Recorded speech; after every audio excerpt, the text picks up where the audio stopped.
radio program is dedicated to debunking the delusional American mythology known as statism. Initiation of force is always immoral.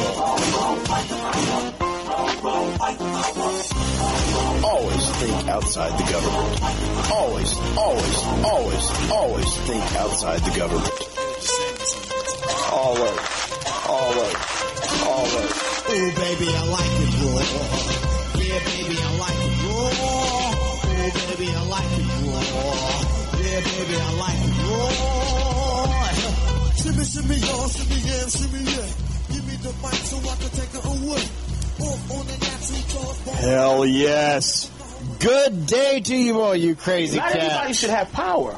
Oh, what the fuck is going on here? Hang on, it's my damn fault. Oh, there we are. Was that your guy? Yeah, that was. Well, I got a weird, funky noise coming through my left ear, Yeah, but I do too. I can deal with it. I can deal with it.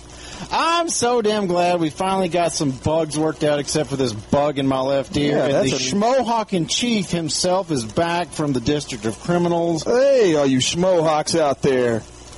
What is this fucked up noise in my ear? That wasn't around in the testers earlier today. I don't care. I'm to the point I don't care either. I'm just ready to broadcast. I'm this close to pulling some, what'd you call it? What's their names? Opie, Anthony? Opie and Anthony, yeah. And ripping my own broadcasters.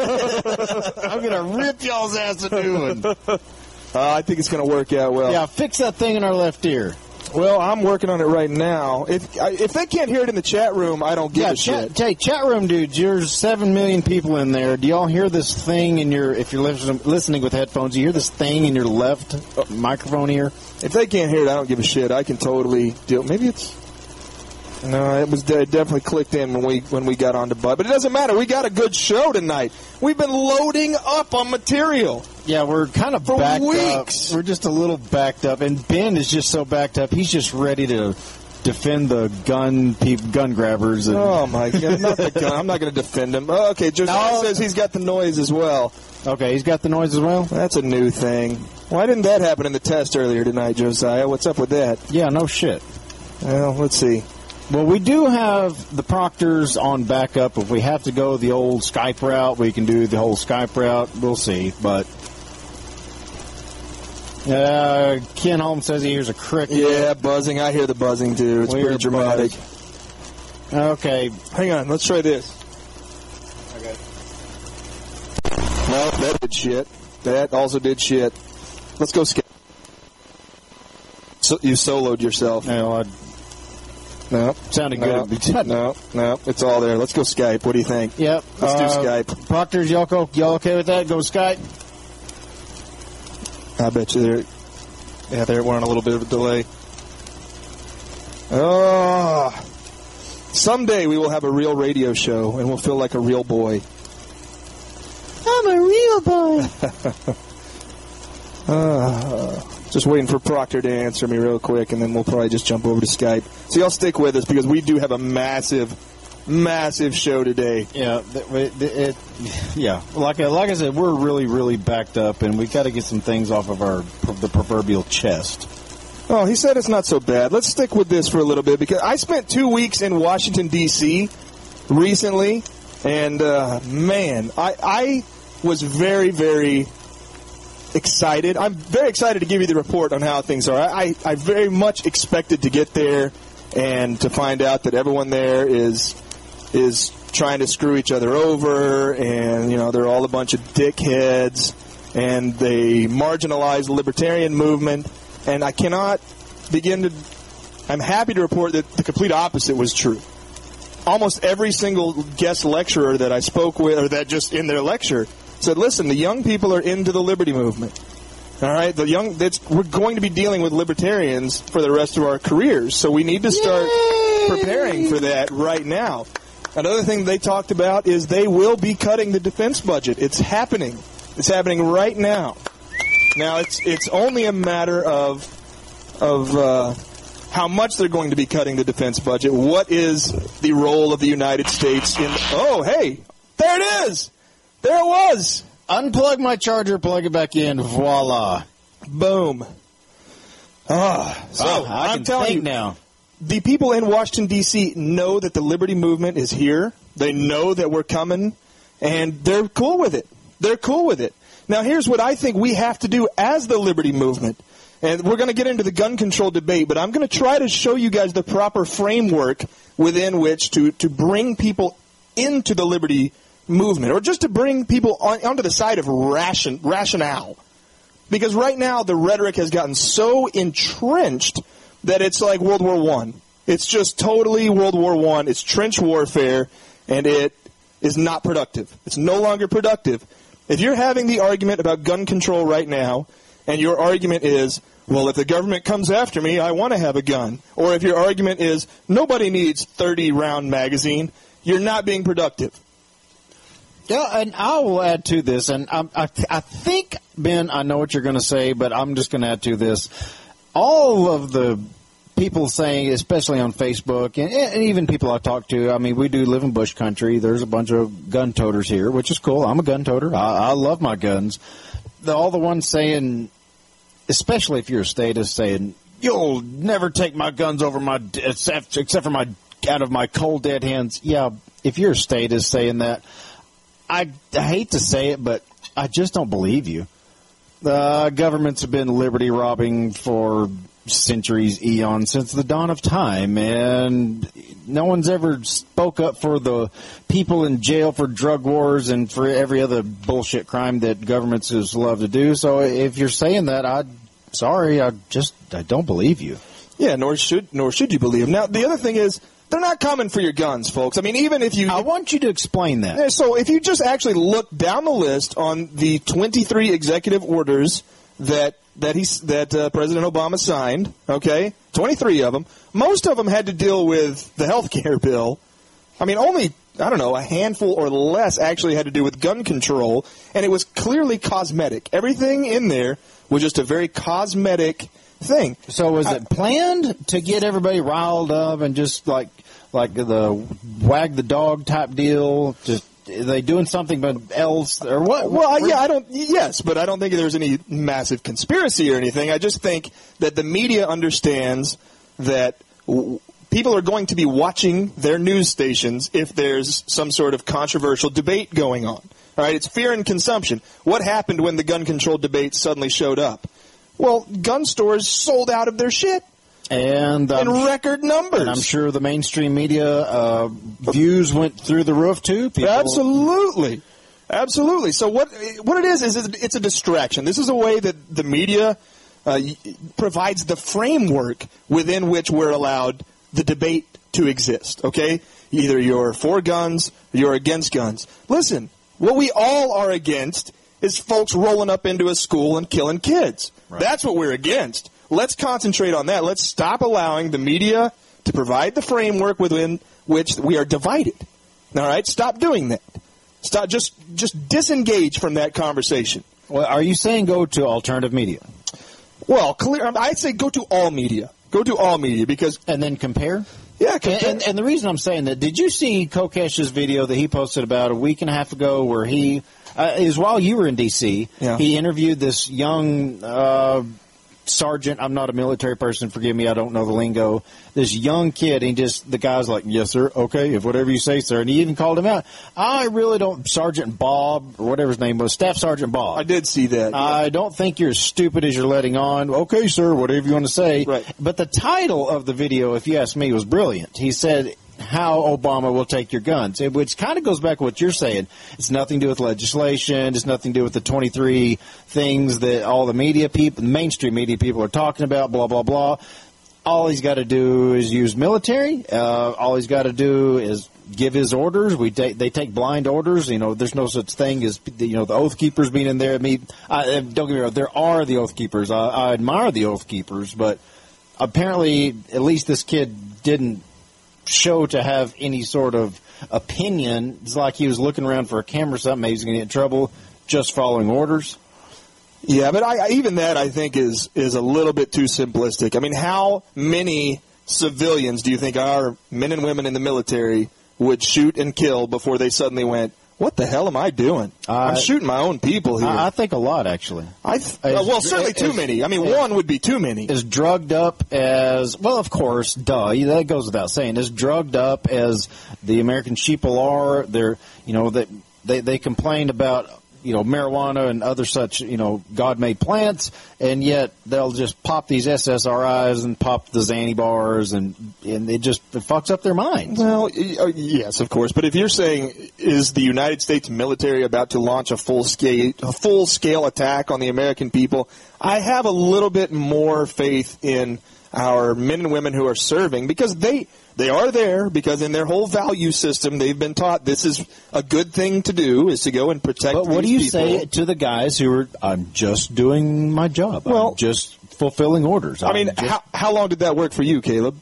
It worked for a while. Yeah, till I'm 35 now. It worked till I was about 33. I bet you if your job consisted of shooting American citizens, even American people, that it wouldn't have lasted that long. I mean, our soldiers already have a huge. They come back with massive mental disorders because they're shooting other people, and because they have post-traumatic stress disorder, and they're prescribed, as Adam and many others said, not just Adam Kokesh, Adam House. I've seen his videos as well. He's the guy that started the Combat Veterans for Ron Paul. They put him on these prescriptions for anywhere from 5 up to a dozen, and half of them have a known side effect of suicide. Right. And even Adam House said, we'll have to have him on sometime. Maybe I'm not remembering correctly, something to the effect of, if you're prescribed something from the VA to take care of whatever it is, your ailment, I assume post-traumatic stress disorder, it is actually considered an order. And if you don't take it, you're actually breaking orders. Yeah, well, here's my opinion on the drugs. Is it does work for some people. All right, it does. So psychiatry is just such a new science, and you're dealing with the human brain, folks. It's extremely complicated. We don't even know what dreams are yet. They can't even answer what the hell that question is. They have they've done some good research. They're getting there, but so I would just say listen to your body. All right, if you're depressed and these things help you, awesome. But if you're depressed and these things suddenly make you want to go on a kill streak, hey, maybe you should stop taking those drugs, Okay, I'll take that argument. Now, okay, another big deal, obviously, that goes along with the gun grab deal, maybe the false flag, whatever you call it, the Adam Lanza, the orange-haired dude I in find Colorado. that very suspicious that most of these guys are on some sort of antidepressant or SSRI inhibitors, whatever they are. Well, I mean, not just them, but there's others like them who have, there's been, and I don't remember which one. I wish I had the story in front of me. There's people they're saying these shooters, so-called shooters, and maybe they were, maybe they weren't, I don't know, because I've not seen it in action, but they literally hold lighters. They've been caught holding lighters under their hand just so they can feel something. They just don't feel anything. Yeah. Yeah, absolutely. So it's creepy, folks. Now, here's the reason why I'm not ready to just flat out say this is the problem. Is because we have school massacres dating back to before the United States was a country. I mean, way before these drugs were around. The largest school massacre in history took place, I believe, in the 1920s, and it was a guy from the school board packed his car with explosives and just blew the hell out of a school. That was like in the 1920s. You can look it up. Wikipedia has a great portal with all school massacres across the world. They go back to before the country was founded. So to me, we're not addressing what the problem is. When there's just something that clicks in people where they say, you know what, I'm going out in a blaze of glory.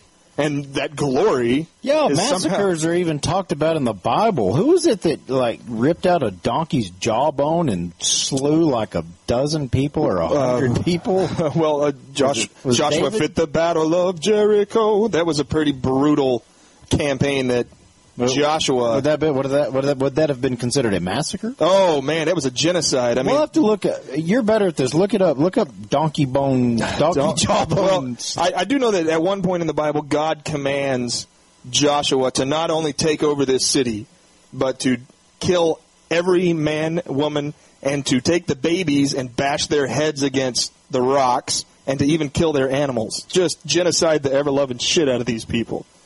So, yeah, massacres happen, but I feel like we're starting to get into a point in human evolution where some of these questions are going to get answered, but they have to be asked in the right context. Meaning it's up to us as free citizens to say, you know what, let's retake over this argument. Instead of this being a pro-gun argument or an anti-gun argument, it's going to be up to us to say, listen, let's attack the core problem. Let's go after that instead. Let's stop engaging in these pro-gun. Because we're not getting anywhere with that. The core problem being what? The opinions of the masses? No, the core problem is that people flip their shit and go and kill a bunch of kids. Why? And then the reaction is everybody else flips their shit. I don't care about the reaction. I want us to focus on the core problem. If we raise enough hell about, listen, we're interested in what causes this thing. That's the battle that we should be engaging in. What if nothing causes it? That 1 in a billion people are fucked up beyond belief. What is that, foobarred? Sure. They're foobarred. That's just how they're born. How do you stop that? Or can you stop that? Can you? I don't know. If you can't, then all human natural reaction of just going whining to government, this bad thing happened to me, so government, please go pass a law and make it where it doesn't ever happen again. And what always happens when governments pass laws? It just makes it all fucked up even worse. Yeah, but again, I want us to reshape this debate, and this is something that we can reach across the aisle to both our liberal friends, both our conservative friends. We can say, listen, this gun debate is not really what we're arguing about. It's like, have you ever been, you've been married, I've been married. When you're having an argument with your wife, and in your back of your head you're going, this is not what we're arguing about. There's something else that we're arguing about here that's not on the surface. Okay, let's find the need behind the need. What is it, Sigmund? Well, what we're all in favor of, or what we're all against, is folks flipping their shit and going and massacring a school, right? So let's stick to that. Let's stick to that. This is what we're against. Democrats, Republicans, Libertarians, Green Party, let's stand together on this issue. Why is this issue, which is the root cause, not the one that's being discussed? Because they don't want us to solve these problems. Who's they? Oh, the ruling elite. Okay. Now, again, I don't know that there's this huge conspiracy here. I just think the media goes, listen, if we can get a debate going about the gun issue, our ratings are going to go up, we're going to be able to sell more advertisement, etc. And sell more guns and ammunition, for damn sure. Absolutely. Absolutely. You're listening to Liberty Movement Radio at libertymovementradio.com. In theory, we are back on the Caleb Leverett Show. Hey, word to your mother. I do hear it. It went away. Woo-wee.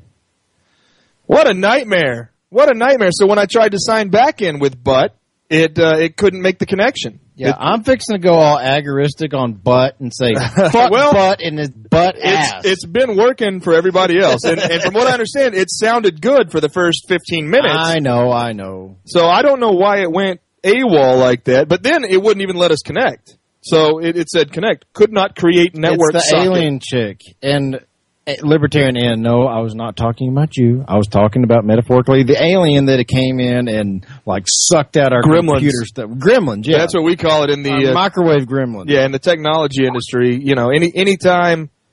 Anytime you set up everything the night before, you got a big, awesome show with lasers and confetti cannons and everything works perfectly. And then the very next day... I'm just pissed our confetti cannons haven't worked on the radio. our confetti cannons can work on the radio. It gets a little bit hairy in this little studio, though, and a little bit messy. Plus, Puss gets scared to death whenever we fire off the confetti cannons. Yeah, where is Puss? I hadn't seen her. I hadn't seen Puss either. Him, whatever. Him. She'll always be to me. Caleb still has not come to terms with the fact that his cat named Puss is a man. And if you're new to the Caleb Leverett Show, yes, I have a tiny little gay cat like named a midget Puss. Cat. It's a midget. It's a tiny cat. She's tiny, and it's a he. I thought it was a girl, and when she was so tiny, I looked at her junk, and I thought she was a girl, and I took her to the vet, and they said, okay, we'll fix her up and get her spayed. I'll try to do the responsible thing. They called back a couple hours later. Mr. Leverett, your cat is a boy, and we've already taken his balls out. And I felt kind of like a moron. It's hard to tell with cats. Well, that's what they told me. He said even the vet, they have to take a double check. Right, exactly. Anyway, she, it, she, It's always been really small, and she's always had this pink collar and pink feeder tray and pink water, and I'll always call her a girl. And her name is Puss, and his name is Puss, and I've just nicknamed him my little gay cat, and I'm proud of my little gay cat. And if you don't like gay cats, go fuck yourself.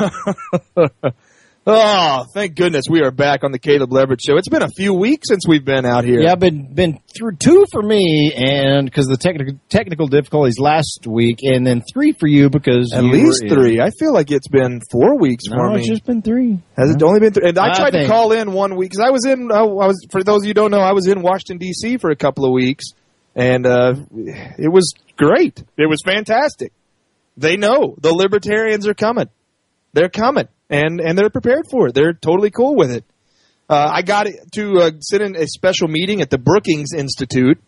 And if you folks don't know what the Brookings Institute is, get your hot little hand out and Google that shit right now. It's the probably the top think tank in the world. Brookings Institute. No. The Caleb Leverett radio show is the top think tank in the world. They just don't know it yet. Yeah, well, as soon as we get to write memos directly to the president, then... I've thought about it. Well, you can, I guess, technically. Up until like the 1900, you could just walk up to the White House and knock on the door and go... I thought they stopped that whenever Lincoln got his just desserts. Well, that's not nice. That wasn't very nice. But, yeah, I don't know. At some point, you could just walk up and go, hey, President, what's up, man? I don't think they said what's up, man, back then. They'd be looking at the chandeliers, I'm sure. So, yeah, do we have a good connection? I need to hear from the chat room. I know there's a 30-second delay. Chat room people, on your mark set, smoke a cigarette. There's 9 million people in there. I need to know if you hear it, because before we get fucked off on some other crazy alien sucking out our computer virus juices things and mess it up, I've got a parody that I'd like to play for everybody, and I don't know how long we're going to be on. Yeah, I think we're good to go now, man. Okay. I think we're good to go. Later in the show, we're going to be talking about the little mini vacation Caleb and I took last weekend to see the movie Django Unchained. Oh. And it was really, we came out of the movie theater saying, okay, I really liked it, but I'm going to need a couple days to process that.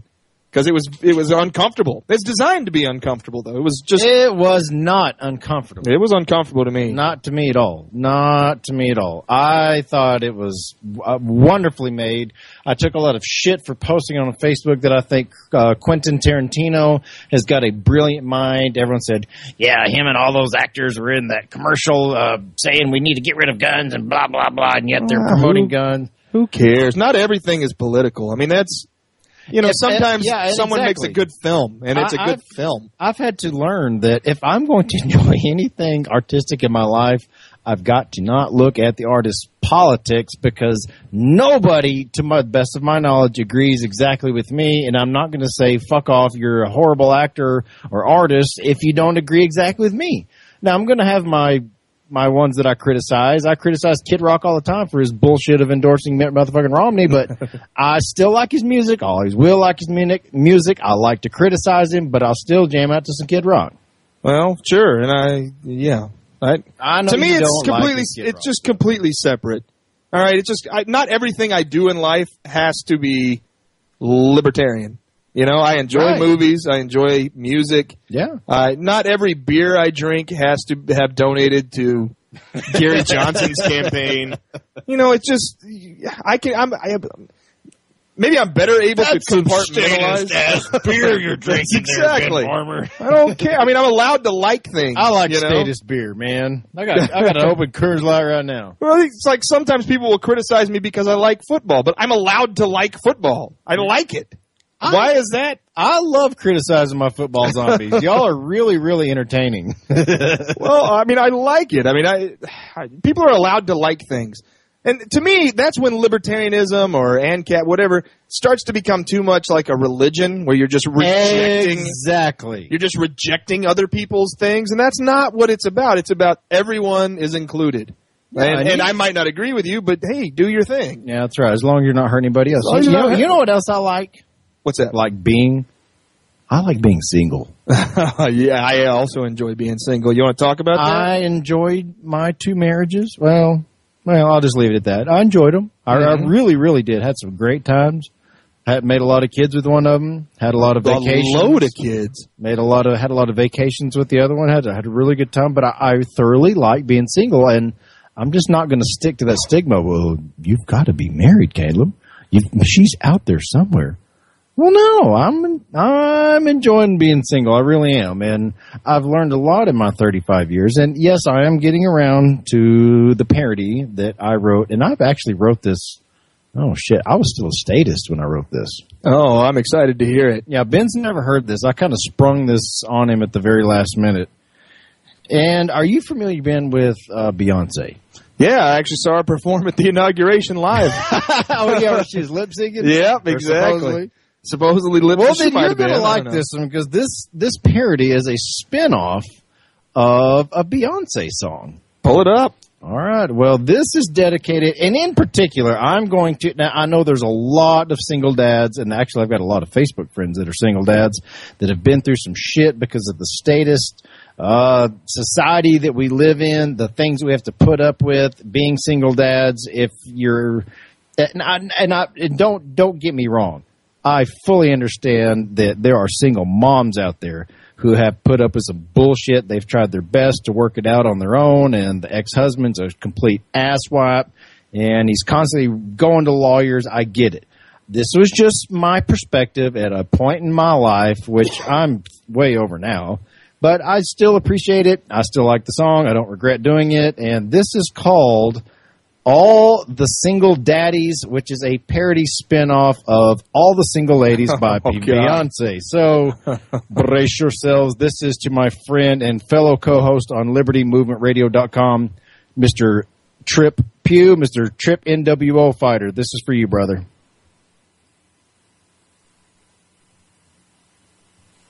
Are you going to get up and shake your ass while you're doing that? Yeah, this is one of those deals where...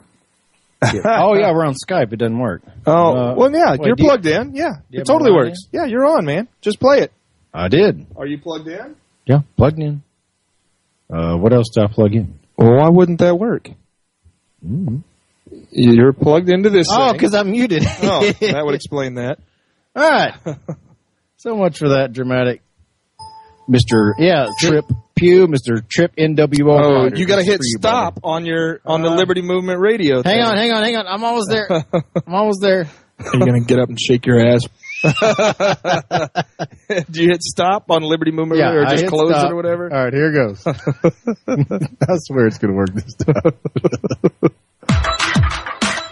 All the single daddies, all the single daddies, all the single daddies, all the single daddies, all the single daddies, all the single daddies, all the single daddies. Well, put your guard up in the court, just got divorced. You made your own little things, decided to split. Now you're gonna trip, here's mother wants everything. Daughter's in your lap, just got slapped by a brother who's been in detention. Here 10 hard years. 10 hard years. Can't be mad at him. If he didn't want him, then he should have put another ring on. If he didn't want him, then he should have put another ring on it. Yeah, just be glad when you see that the lip didn't like it, then he should have put another ring on it.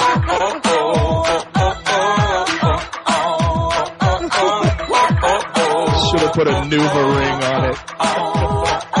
Not that didn't want him, then he should have put another ring on it. If he didn't want him, then he should have put another ring on it. Yeah, just be glad when you see that the lip didn't like it, then he should have put another ring on it. Girl's got gloss on her lips, stamp on her hips, and on her brother's jeans. They're acting up, another sip because she couldn't care less if we sleep. They don't ask permission, did I mention? You gotta give them plenty of attention. You had your turn, now it's mom's turn, and we got a new step. And if you didn't want him, then you should have put another ring on it. If you didn't want him, then you should have put another ring on it. Yeah, just be glad when you see that the lip didn't like it, then you should have put another ring on it.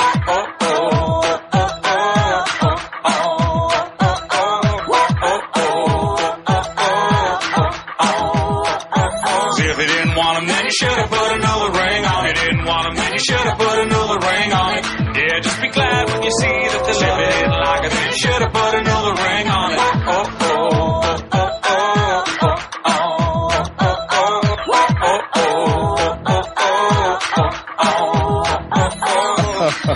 Don't take the kids to Wally World. She's not that kind of girl. of his why she prefers why she deserves. And a dad that takes them to Toys R Us and DVD that says to infinity and beyond. Put that in to your card. Brother, I heard you fart. Single chick, heard your daughter say, and to your surprise, she isn't gone. All the single daddies, all the single daddies, all the single daddies, all the single daddies, all the single daddies, all the single daddies, all the single daddies. Now put your guard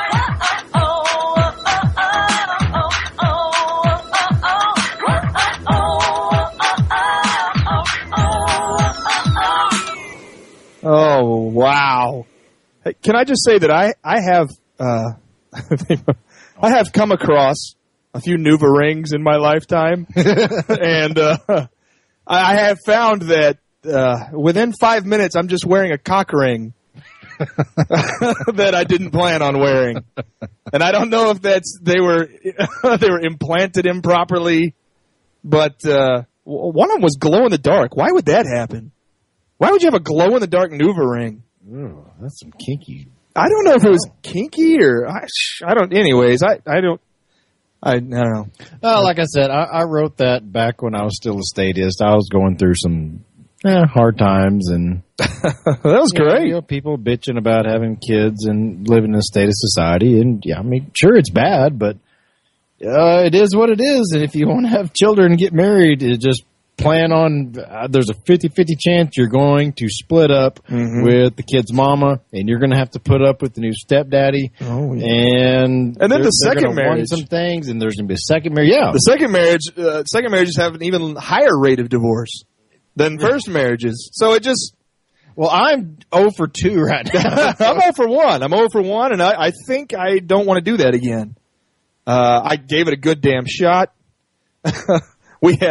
I've given my last shot. I'm at least until London is grown. I just can't afford to put their little hearts through that again. Yeah. I mean, it was terrible. I mean, it was horrible enough going through it in the very beginning. You know, it's their dad and their mom, you know, the nuclear family, it's gone. I mean, it was some, you know, I'm making light of it in the song, but my heart got ripped to shreds. Oh, yeah, absolutely. And then you introduce a new stepmom into it, and there's a whole new dynamic there, and then she fucks off. Well, pisses off. That's just. I mean, I'm not going there on air. I've made that real clear. I'm not. I mean, we're divorced, and I'll just leave it at that. I just meant generally. I didn't mean your specific situation. Okay. Yeah. I just meant that it's not good. Okay. Yeah. Okay. The point. Yeah. You bring in someone else, and you risk, and that person's gone all of a sudden for whatever reason, and it's so devastating. And I feel like kind of like an ass. Just looking at how my kids had to deal with not just losing their mom, but then losing stepmom. And I'm like, holy shit, there's no way in hell I'm going to put them through that again. No way. I refuse.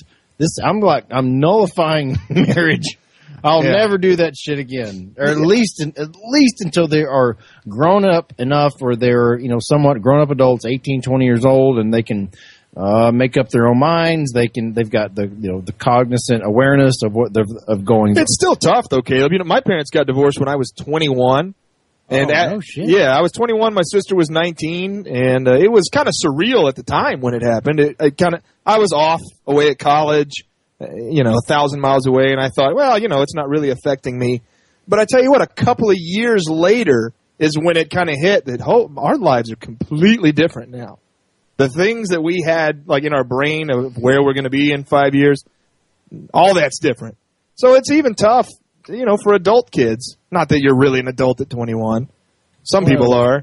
You can buy cigarettes and get drafted into the United States military and become cannon fodder at 18. Yeah. You can risk your life buying alcohol, the drug, at age 21. Sure. So, I don't know when you become. Maybe I'm not an adult yet. I'm 35. Who cares? I don't know. I might not be an adult. I don't think anyone's an adult. I'm old enough to go to jail. I think that's all it really. How old you can be, like, what, 16? I think 17? You can go to jail at any time, but go to prison. I don't know what the law is in Texas. I bet you it's at least 8. I mean, you can, 18. 16, I'm sure. 16? Yeah, you can get tried as an adult. I've heard that before. Getting tried as an adult. So it's different. I heard a stand-up comedian say, what does 15 mean really? If you're 15 years old, you can get tried as an adult. But if some 19-year-old kid has sex with you, he can go to jail. Yeah. So what is 15 an adult? Which one is it? You can't have sex with a 15-year-old as an adult. I don't know. That doesn't make any sense. Is somebody calling in? No, that's just a Skype noise. Oh. You know how Skype does. It makes little burps at us every once in a while. Out the call-in show. No, I'm not quite ready to give out the call-in show because we still have a massive amount of stuff to get to today. I mean, we haven't even talked about the Brookings Institute report. Okay, get into the Brookings Institute.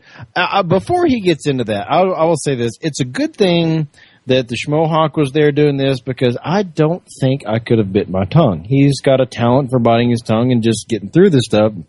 I think too much of it as an activist. So, well, I thought it was fascinating. I mean, I mean, I could watch it, but he told me about it when he got here, and I kept having these, typical questions that an activist would have. He's like, "No, you're not." And I gave up. So yeah, it is interesting, and to know that he found out this stuff, technically, correct me if I'm wrong, before the king himself found out, correct? Yeah. I sat through the meeting where they were kind of presenting. It was the meeting they were presenting it to the public. Now, not necessarily the general public. Maybe it was on TV. I mean, there were cameras everywhere. But yeah, it's the foreign policy report that Brookings Institute wrote to President Obama. And this was before the inauguration. He certainly hadn't seen it. I bet you he's seen it by now. Probably in the middle or late last week, he read this report. The first half of the report is things that he can accomplish as far as foreign policy in his next 4 years. Things he can focus on. He can accomplish some things.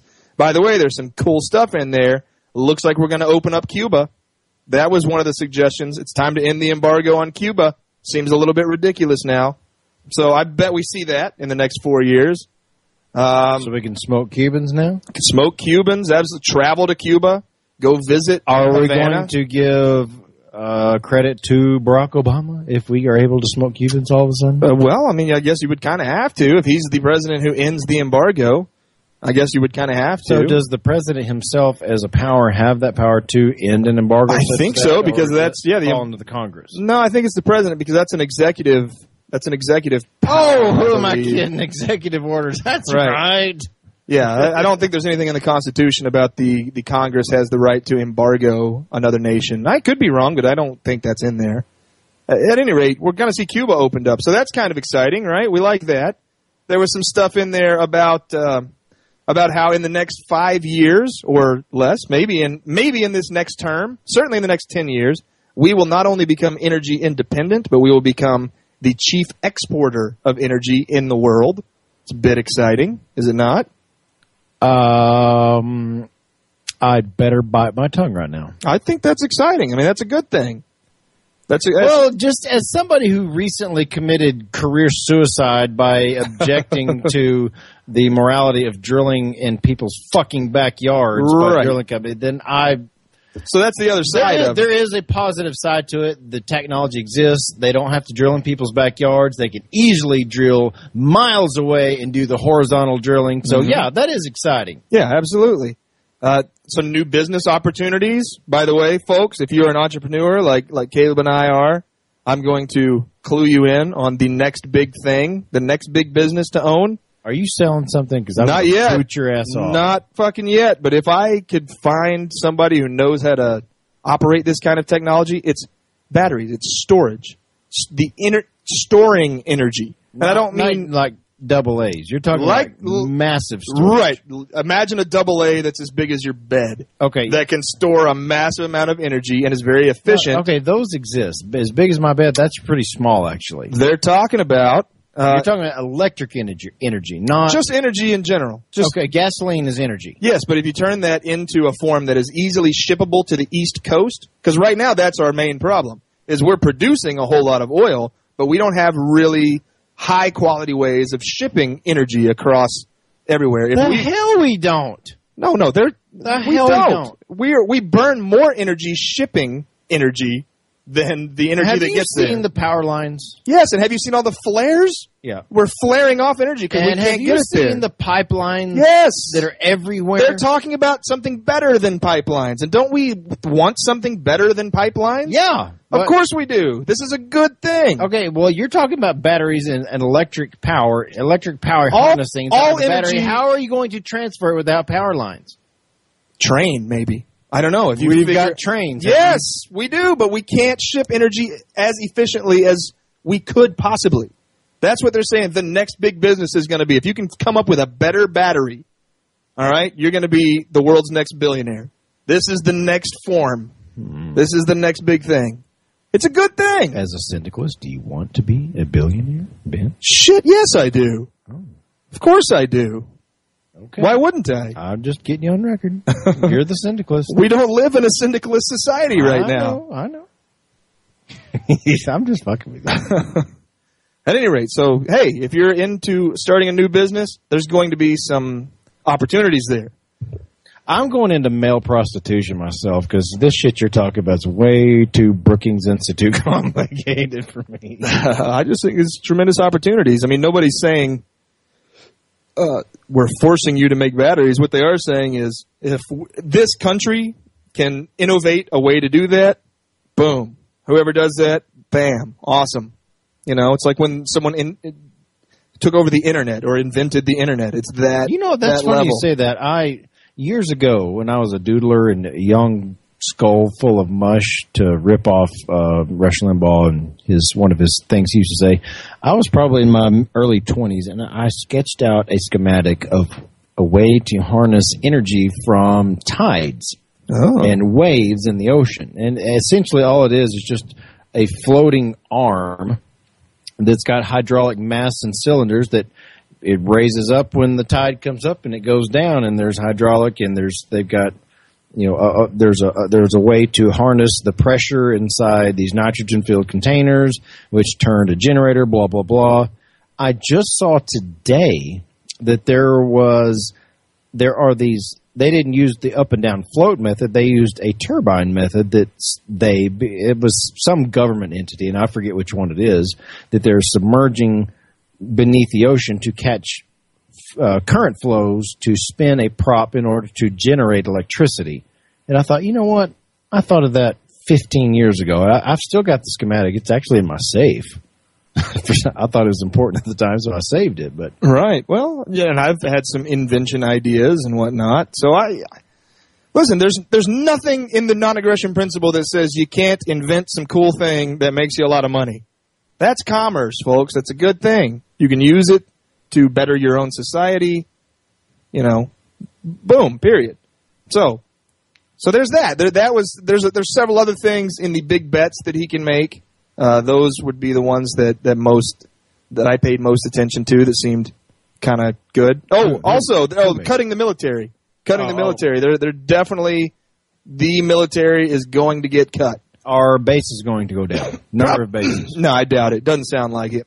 But So troop numbers, ship numbers, that sort of thing. They're not going to get cut. They're going to get trimmed. Trimmed, yeah, exactly. Whittled. Exactly. Oh, yeah. They probably don't use that word whittled. But It's certainly not on the level that what we talk about in the Liberty Movement, not even close to that. But, by the way, just 2 years ago, it was unfathomable that you would even consider in Washington, D.C., trimming some military budget.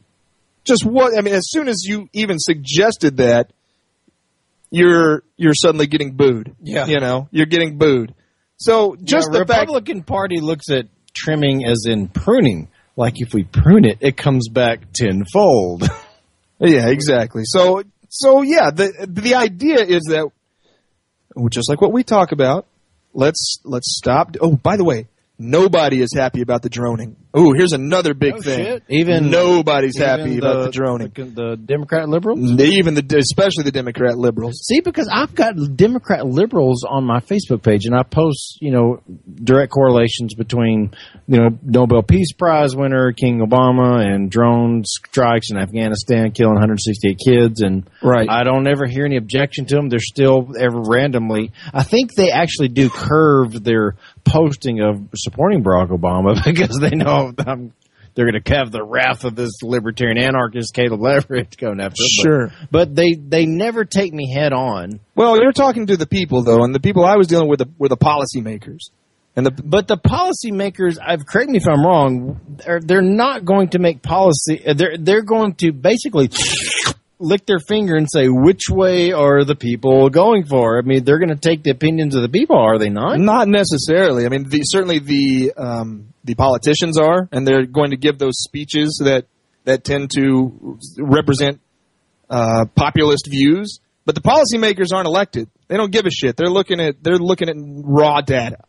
So the policymakers and the Brookings Institute, being a think tank, that's who they employ, analysts mainly, and they are talking about this is how you handle the droning problem. And not just droning, by the way, but this fifth battlefield that we now deal with, cyberspace. Fifth?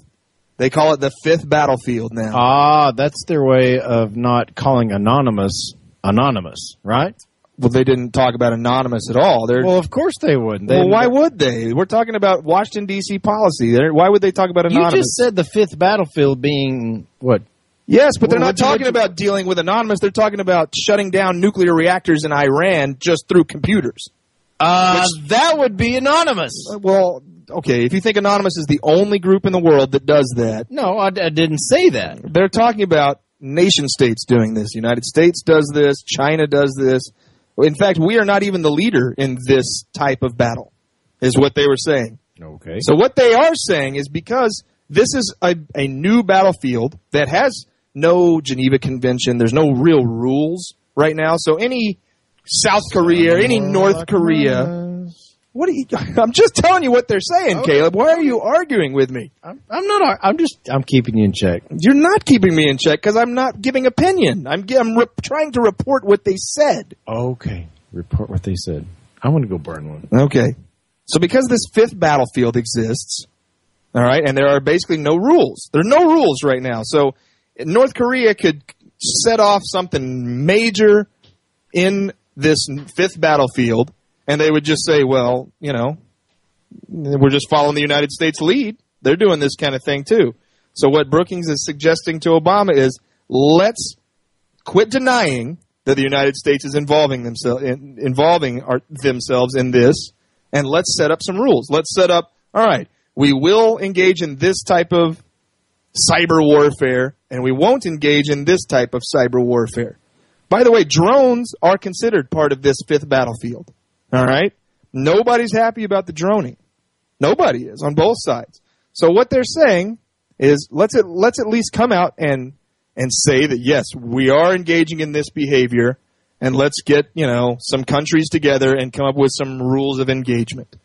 Does this mean that people are going to follow those rules? Not necessarily. I mean, we know how that goes. But it's a step in the correct direction. All right? It's a step in the correct direction. So, those are the things that Obama can, according to the Brookings Institute, achieve in the next 4 years. He can do these things. The second half of the memo is called black swans. These are situations that could come about that could just derail everything. All right, we're talking about if the current king of Saudi Arabia dies and the crown prince takes over, and the crown prince... he has dementia. He's crazy. So what the hell's that going to cause? What's that going to cause? So there's a lot of these black swans in there. I wish I had the book in front of me last week. I don't have it in front of me this week. But anyways, if any of these things pop, how about revolution in Iran? How do we handle that? Well, Brookings Institute says you handle it in these specific ways. So I just thought it was really fascinating that not only are they looking ahead, but they are talking about some of the things that we talk about in the Liberty Movement. Beyond that, like I said, probably half of the lecturers that I heard mentioned libertarianism as this is going to be, here it comes. Here it comes. So I think we're starting to see some of that. You are such a politician. I don't know how you stand it. What is wrong with these things? These are the things that we want. That's some ass.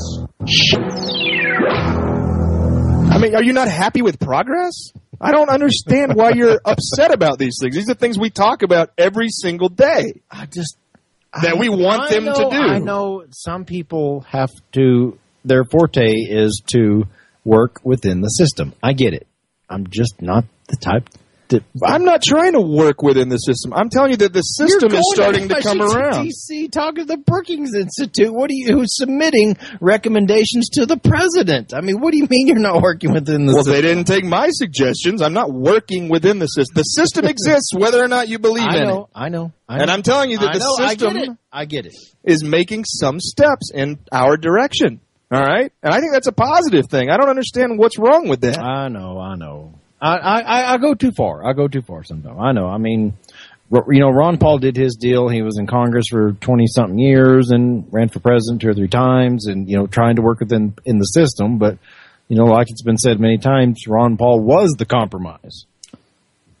He was. But He was the compromise. Yeah, but I'm telling you, it's, at least from what I heard in the 2 weeks that I was there, what is this? Might be working a little bit. What is this a result of? Is it because of grassroots people? Because the libertarians are making such a stink, but we're changing minds, or they just come upon this on? You know what? I think it's a good idea that we give the people back their freedoms, Mr. President. I just don't think so. I think it has to do with. I do too, and that's what I'm saying. Okay. Everyone, at least half the speakers who spoke, I didn't ask them any questions. By the way, they just offered this. Said, hey, libertarianism is a thing. We're going to have to deal with it. And so, yeah, I think it's because we're making headway. We're making headway. We're not going to get ourselves into a libertarian utopia all at once. In fact, that would probably be a little bit disastrous, to be honest with you, if we just suddenly went, all right, we're total anarchy today. That could be pretty awful for a couple of years. And then things might situate and we'd probably be okay. But that's just not the way things are going to work. Maybe you're right, and it probably would be, but that's just not the way things are going to work. I think it'd be less painful than the route we're going now. But if the route we're going now is starting, and I'm not saying it is correcting itself, by the way, but if it does start to correct itself, I've got to be okay with that. That's awesome. Well, yeah, that's progress, I assume. Mm-hmm. Less death, less stealing, less murdering. Right. Less controlling. And by the way, none of these suggestions are suggestions that the president has to take. He doesn't. He could throw his middle finger up. But when it comes from... As he probably will. When it comes from an institute like Brookings, he's going to listen. He's going to listen to that. They're right more than they're wrong. I'm not saying they're right more than they're wrong as far as morally, but they are correct more than they are incorrect as far as... So should we capitalize on this? I like this Cuba thing. Opening up trade with Cuba. Mm-hmm. Should we try to capitalize on that? Oh, well, why wouldn't we? I think it'd be great. Yeah, I mean, I think, sure. It's only 90 miles away from, from Miami. So it's probably less than that away from the Florida Keys. At one point... Is that ruler dude dead yet? Or is his brother? Fidel he's not dead, but he's not in charge anymore. Raul Castro, the brother, is in charge right now. When's he going to die? He's getting older as well. I shouldn't say that. I mean, he's getting older as well, but he seems to be more open. No, he was like ruling with an iron fist back in the 60s, wasn't he? Fidel was, like 50 years ago? Yeah, he's been around for a long time. And came in power when he's in his 20s or some shit? Yeah, he was, late 20s, maybe his 30s. But he's been in power for a very, very long time. And the United States tried to assassinate him 1,000 times. I mean, he says he's survived something like 12,000 assassination attempts. That actually says, regardless of your opinion of Fidel Castro, he's a badass. Yeah, he is a badass. You can survive that. You are a gangster. Yeah, Lux. Hell yeah. So, yeah, man, I almost want to give him the douchebag of the day. Well, nah, because what is he? He's not doing anything right now. Well, but how many people? Never mind. So opening up Cuba, I think we're cool with that, right? We don't like borders to begin with, so we're totally cool with that. That sounds great. Let's engage in commerce with one another. You create peace through commerce. That's right. So yeah, I'm great with that. Yeah, if they'd open it up, I'd love to take a little vacay. Absolutely. Smoke some Cuban. You know what's crazy about that is I bet Europeans. you they've got some good-looking Cuban ones. Hell yes, they do. They've got some awesome, like, Cuban jazz bars, great music. You know, other countries, Australians, British people other than United States, people from the United States travel to Cuba all the time. It's an awesome vacation spot. They go down there, they go to Cuban recording studios, they record albums down there. It's just us that's not allowed to go there because of this silly embargo, and which has far outlived its purpose, whatever its purpose was. Didn't work. We've outlived it. Let's go party in Havana. Kind of like the Scroll, huh? The Scroll? The Scroll. It had a great time in history. Yep. It's just outlived its usefulness. Yep. I think so, too. Well, it's either ignored or it's led us to this. So you sound like Lysander Spooner. You know, I just read a whole lot of Lysander Spooner the other day. What a fascinating guy. He is a fascinating guy. I mean, talk about somebody ahead of their time. Yeah, and he was like an abolitionist. He was back in the 1870s during the Civil War era. Civil War. Yeah, he was an abolitionist, but he took on opinions that were unpopular on both sides. For instance, he was an abolitionist, but he was for this. He was for the South being able to secede if they wanted to. Oh, so he was a racist, huh? No, he wasn't a racist at all. I'm kidding. There's a great quote from Frederick Douglass who said something of the fact that I was against the South seceding until I read Lysander Spooner, and then now, I get it now. It's all about morality. Frederick Douglass the guy that says, I didn't know I was a slave until I realized I wasn't allowed to do the things I wanted to do? Yep, I think that's Frederick Douglass. So, yeah, if you don't know Lysander Spooner, or even if you do know the name, just Google him. Just go onto his Wikipedia page and then go to his writings, because I just got lost in Spoonerville the other night. There's some really, really good YouTube videos of the readings of Spooner's. Oh. If you're not into like reading, but you like the knowledge, right? There are people on there that just break out his essays and break out his books and his writings, and they will just read it to you, and you just listen to it. He wrote an essay called "No Treason." All right, which it's a series of essays that deals with the secession. It also deals with how immoral slavery is, and it deals with how ineffective and ridiculous the Constitution is. He tears apart the concept of the social contract, rips it to shreds, from using legalese. I mean, he was a kind of a self-made lawyer. He never had very much success as a lawyer, but anyways, so he does it in kind of law speak brilliantly rips apart the social contract. It's the essays are called "No Treason" by Lysander Spooner. Get after it. All right, I'm done with Spooner. What do you want to talk about? I don't know. Want to talk about Django? Yeah, what the hell? Django was a brilliant movie. Go see Django Unchained. And go see it in the theater, because I think you need to see the big scope of the way it was filmed. Now, the modern technology now, people have in-home theaters. They've got these 72-inch screens and surround sound. It's the same. You can get up and pee when you want and do whatever you need to do. It's not the same, though, to me. I mean, when you see the way he shoots it like an old spaghetti western, huge landscapes. I mean, you really feel like you're... Yeah, there's some of the intro music could sound like something from... what's the guy's name? The original guy... Mel Brooks. Oh yeah, it sounded like it looked like a Mel Brooks intro. It was kind of shot in that style. It was actually kind of shot in Mel Brooks style. I mean, Mel Brooks was a pioneer. He had a bunch of black people and white people talking about slavery and the common lingo used in the day. The word nigger or nigga was used at least 500 times. Yeah, and if those words make you uncomfortable, you're not going to want to listen to this segment, because we're going to be saying them a lot, because it's said at least 4 times a minute in that movie, I think. Well, and I think that is part of the brilliant part of it is, it was not, I mean, of course it's not based on a particular true story, but I have no doubt on my mind, whenever at the beginning, when they're taking off the chains off of Django, and you see the infected sores around his leg, such primitive shackles around their ankles, and just the way that people were treated, the mindset. And it's not, and another part about that I liked about Django, it's not one-sided.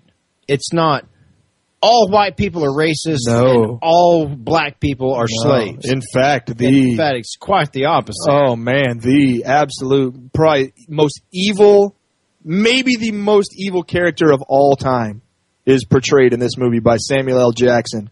And I give props to Samuel L. Jackson for playing it. Yes, absolutely. Holy, I'm getting chills just thinking about it. I mean, it was incredible to see the dichotomy that he played the house nigga. That's who he was. Right. And he would throw anybody under the bus. Oh, and torture him. I mean, he'd torture the shit out of him. He was cruel. He was a cruel dictator. But when he was talking to his master, he was yes, sir. Oh, dude, you know. Yeah, he would argue with him. He would argue. Who was played by Leonardo DiCaprio, who was also fantastic. You said you weren't uncomfortable. There were several moments in that movie where I just was very uncomfortable. Now, were you uncomfortable because of the cruelty? Is really what it got me a couple of times. The particular racism, or was it the cruelty? The cruelty itself. I mean, sure, but the cruelty sprang from the racism. But no, it was the cruelty. The cruelty of having two Mandingo fighting, where they're putting two big, huge black slaves together to fight to the death, just in front of two people. I admit that was hard to watch. I don't know if I'd call it uncomfortable. It's just hard to watch. It was. They were merely fighting to the death because it was either fight to the death or be killed. Yeah, and it was terrible to watch. But the beauty, like I said in the beginning, of Quentin Tarantino himself making the movie as it is, just portraying, hey. To hell with your feelings, and to hell with if you don't like to hear the word nigger or nigga or see blood or hear the racism both ways. It's meant to shock you. It's meant to shock you. That's the point. And I would say almost to the point of bringing us together, and for all races, all different nationalities, religions, to say, you know what? Human ownership is fucking bullshit. Exactly. Whether it's physical ownership, like Ben's mentioned many times, chattel slavery, or the wage slaves, the tax cows that we are now, it is pure bullshit. It absolutely is. And the cruelty of your cage. The cruelty of your cage is the most. I mean, you call it Stockholm Syndrome. That's exactly what it is. Political Stockholm Syndrome. And there was a lot of black slaves in this movie who totally had Stockholm Syndrome. They looked down on the other black people. You know, they looked down on the other slaves. They tortured the other slaves. And they did rejoiced. the dirty work. Yeah. It was, they rejoiced. I mean, it was, uncomfortable doesn't quite cover how I felt. It made me feel sick at a few points. Yeah, it was sick, especially when the dogs were released on that guy. Some dogs were ripping the guy apart. And that being said, whenever the German guy, the doctor, I forget his name. He had a cool name too. Yeah, the beauty again of the movie is throughout the movie he has these nightmares, these flashbacks of seeing the carnage, because he tried to buy this man's life just to spare it. But I won't give away the plot. And then Django, in order to appear like the ultimate badass former slave, who had no problem owning black slaves, and say, "Nigga, get to work." Yeah, he convinced the white dude to allow the dogs to rip the other slave apart. Yeah, and showed no remorse. I think he had remorse. Oh, he did, but he was trying to not show it. He was absolutely in love, and you really can't blame a guy for that. He had to play the character. He was saving his wife's life by doing that. I mean, Stefan Molyneux's full of shit. He said that the split train rails of people being on the rails, and pull this lever, you go left and kill the moral dilemmas. 3 men, or go right and kill 14 children. Which one one do you do? They do exist. I saw Django. Go see That was the a movie. moral dilemma. It was, and It was absolutely a moral dilemma. it was. He had to trade some other dude's life for his wife's life in his brain. I mean, he hadn't gotten. Oh, go see the movie. Go see the movie. Yeah, regardless of...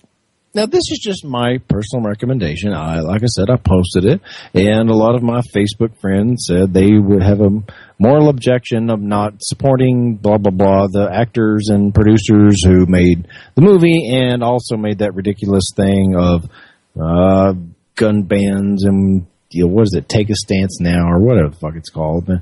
Yeah, just actors are actors, okay? Your neighbors are your neighbors.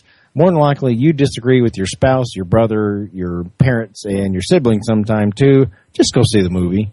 Mm-hmm. It was definitely worth watching. Mm-hmm. And go in it with, I would say, with an open mind.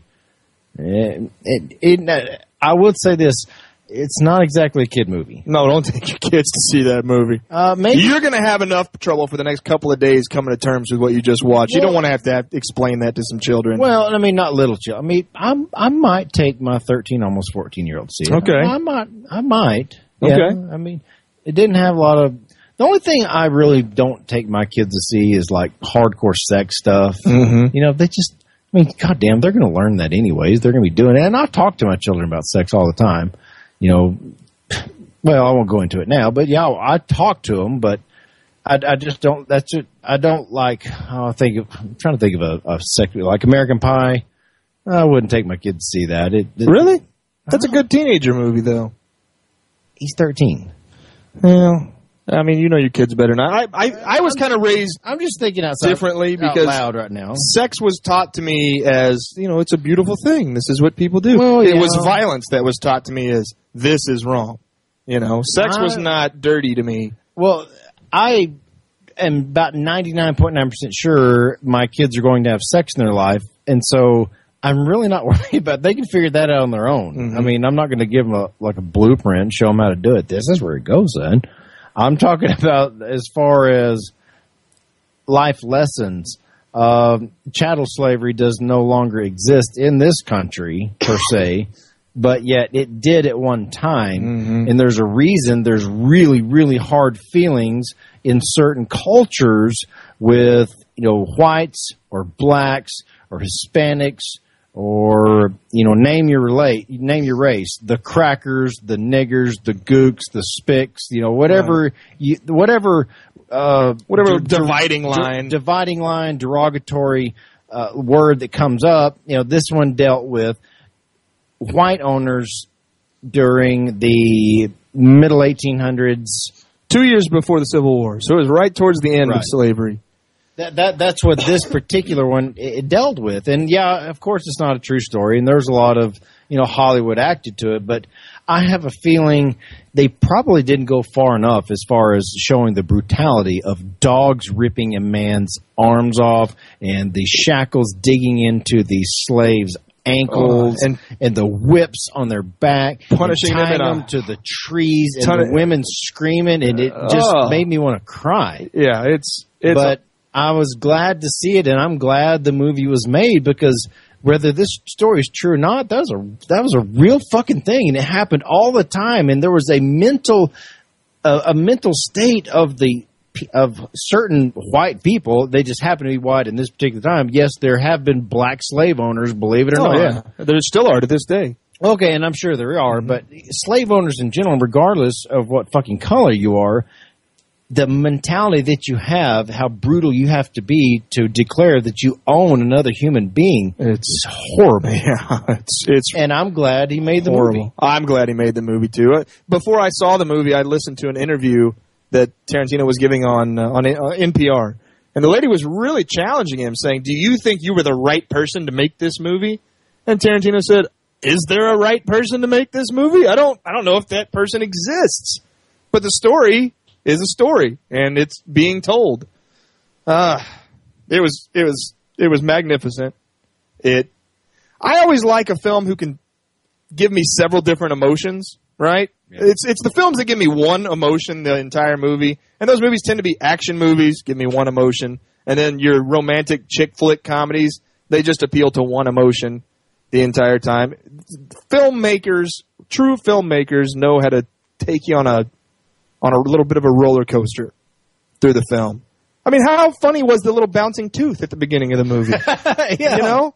I want one of those. How funny was it when the KKK decided The sheets didn't fit. Yeah, they right. couldn't see out of their hoods because the one dude's wife had cut the holes wrong. My wife worked really hard cutting out these hoods. Yeah. Damn it. I'm going home now. Right. So do we wear hoods or not? I mean, that was Mel Brooks. Yeah. I guarantee you Quentin Tarantino looked up. He probably consulted with Mel Brooks. Mel Brooks is alive still, right? Yeah. I didn't read the credits, but surely he had to.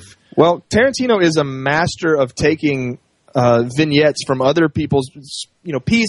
He's a master at taking other ways that people have made film and putting them into his films. So he's kind of like the Kid Rock of Hollywood. They call him a filmmaking DJ in that he doesn't really come up with his own creative things, although he absolutely does. His dialogue is better than anyone else's. But the actual shots. He did Pulp Fiction, right? Yes, he did. He did Pulp Fiction. What's that little creepy guy's name? The little...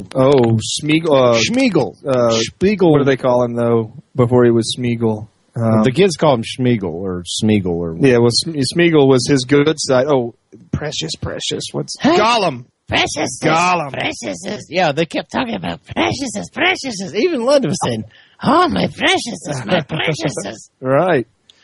Yeah. What a cool universe that J.R.R. Tolkien created with that stuff. J.R. Tolkien. J.R.R. Tolkien. Yeah, he wasn't even really a novelist. He was a linguist. So all of those languages that you heard in between the trolls, the orcs, all those languages are real language. He invented them, but you can actually learn how to speak those languages. He was a teacher at Oxford. He was a teacher of Anglo-Saxon, the language. And really, he created the languages before he created the stories. The stories were really just a backdrop to serve to... and coincidentally made him a multimillionaire, I'm sure. Probably so, yeah. Yeah, the kids liked it. I admit, I did like it. It's not really quite my thing, the Hobbit thing, the fairy tale thing. Mm-hmm. It's just kind of a shame to see you have to spend that kind of money with that kind of computer graphics in order to keep an audience. I mean, because the villains keep getting bigger and bigger and bigger and bigger. And I mean, you had these trolls like kidnapping horses and carrying them around like they're nothing. And then they had these other monsters that made the trolls look like midgets. And I'm like, good grief, can people not just be entertained by a nice story? But well, sure they can, but that's part of the fun of this story too. Yeah, it was a good show. I admit I liked it. So, another thing that I did this weekend, not to change the subject, but I'm kind of bored of talking about hobbits and Django and what else we talked about today? Single daddies and all that good stuff. I ice skated this weekend for the first time in almost 20 years. Wow. And I'm kind of sore. Oh, yeah. And what's even weirder, it's not really my legs that are sore. It's my arms. And I only fell twice. Maybe 3 times. Then my butt got really wet. But I think it's from like balancing. My triceps are like beyond sore. Because the only thing I can credit or blame it on is from holding my balance, or maybe London fell a few times. Bless her heart, we had to leave early one of the times because she fell down, and this young kid, bless his heart, he just scooped her up, and he was like some 17-year-old kid. He just scooped her up and skated across like it was nothing and brought her to me. It's like, dude, honestly, thank you for that because I couldn't have done it that quickly. But anyway, yeah, I skated this weekend. Well, every time I go snow skiing, something like that, I discover muscles that I didn't know that I had. Yeah, because you don't normally use these. Is my ass like sticking? Is that even attached to me? That muscle? What is that? It's painful. Exactly. So that's what I did, and they wanted to go. My second oldest, he had a roller rink deal on one side of town, and London wanted to go ice skating. So okay, you're my daughter, and I'm kind of a sucker for you, so that's what we did. Where's our phone number? Let's have some call-ins. What do you think?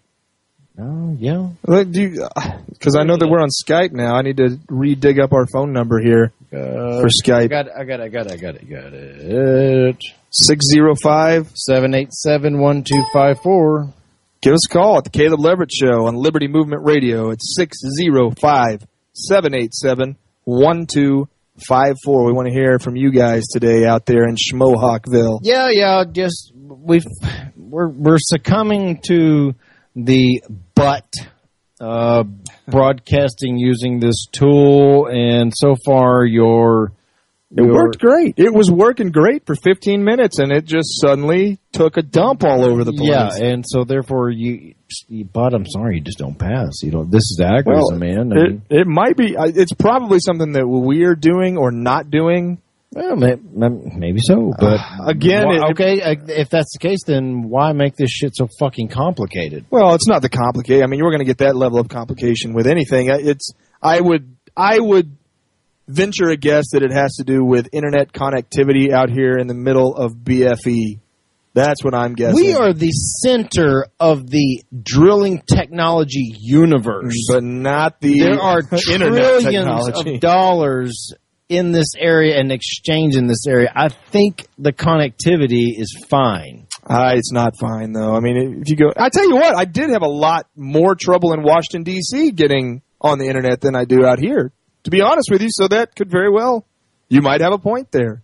I mean, almost anywhere I go here, I'm on Wi-Fi. I was okay in Austin, but I've been to San Antonio several times. I mean, when I got my ball sewn back together about like a year ago, we had the hardest time, no pun intended, getting connection there. It just sucked anywhere you went in San Antonio. But for some reason, I've always had reasonably good connectivity here in, what do we call it, Hordessa? The middle of the desert. We are 6 hours from any city of note. Can you even imagine that if you're an East Coaster? Can you even imagine how, if you were to drive from your house 6 hours, you would pass several cities, would you not? Probably several states. Probably. If you're from the Northeast. Absolutely. Not us, buddy. Yeah, when I drove to New York, it took me 8 hours just to get out of Texas. Uh-huh.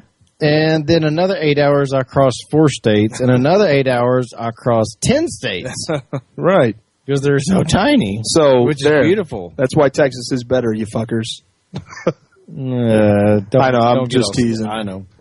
I'm just teasing. Speaking of Texas being better, there is a concerted effort called Lone Star Libertopia, which is merely the efforts of about several thousand people. I'd say at least a couple, 3,000 people in the hill country of Austin, Texas, putting out the word, if you were disgusted in where you live, in the statist ass shit place that you live, and you need a climate that's similar to yours, come to Austin, Texas, and we're calling it Lone Star Libertopia.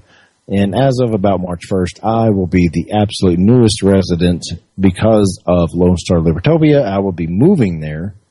So if you're listening, I'm not sure where you're listening, if you're listening live or you're listening to a rebroadcast and you're in the Southeast, or even Southwest, and looking for a bunch of like-minded, libertarian-minded people, Lone Star Libertopia, look it up on Facebook. You might want to consider it. If you're a mountain person, if you like cold, frigid things and you like mountaintops and having a hard time catching your breath because you're up so high, if that's your kind of thing, there's also a similar thing. It's the Free State Project up in New Hampshire.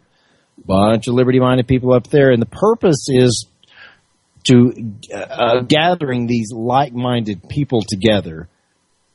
And the best way I can explain it is if there's something wrong with the world and you see it and you decide to voice your opinion and your opinion goes against pretty much everybody in your area, kind of like the way it does me around here in this area, bush country, it's me, Ben, Ken Holmes, a couple others. Mark, our good buddy Mark. There's a few of us. But for the most part, if I ever get, thrown in the pokey, which I'm likely to do someday in my life, my jury people are going to be a bunch of sheep, a bunch of statists. He's too weird. I'm screwed. But possibly if I live in Austin, just trying to educate people and doing, things that libertarians do. And if I get, hopefully, my hopes are that there should be several thousand, if not several tens of thousands of like-minded individuals in that area. And all it takes is one juror. One. Just one to say, you say, Mr. Judge, that we have to find him guilty beyond a reasonable doubt. Well, I've got at least a reasonable doubt. That's all it takes. That's all it takes for a victimless crime law to get... Well, and forget that. Even if you think he's guilty beyond a reasonable doubt, but you don't agree with the law, jury nullification. Exactly. I haven't told you this, but I heard the term jury nullification on an episode of Law & Order that I was watching today. I don't normally watch Law & Order. Huh. It just happened to be kind of on as I was waking up from a nap. NBC affiliate? Maybe. I don't know. One of the big two. Yeah. Oh, yeah, absolutely. But yeah, the jury used jury nullification in this episode. Well, I'll be damned. I know. Good for them. Yeah, it kind of wasn't in the exact same context that we would use it in, but it was a prison guard kind of hired another prisoner to kill another prisoner, and they decided, and the prison guard was on trial, and the jury found him not guilty, basically, because they thought that other prisoner deserved to die. So it was kind of shitty how they used it, but they used jury nullification. Well, cool. It happened. So, yeah, I thought that was pretty interesting. Yeah, which only goes to prove, I'd have to see the episode, that, typically everybody that says something like jury nullification, there's an implication of racism there. So, in jury nullification? Yeah, well, simply because the South decided back in the mid-1800s to nullify and... That's just straight-up nullification, though. That's 10th Amendment nullification. Well... That really has that bad... The other N-word. Right. I mean, that's what the typical radio mainstream media talk show host, the conservative ones, if you ever bring that up, then you are a racist because you're talking about nullification. Yeah, like the Mark Levins, those type of douchebags. And it does have a bad connotation because that, in the past, that's when they were trying to use it. When I was out of town a couple weeks ago, there was another group that was there in a little bit of different program than I was in. They were studying the Supreme Court. And I would go down to breakfast, and I'd hear their professor talking to him, and I always tried to ask him questions. And one day he said something about federal law always outweighing state law. Yeah. And I turned around and I said, well, what about the 10th Amendment?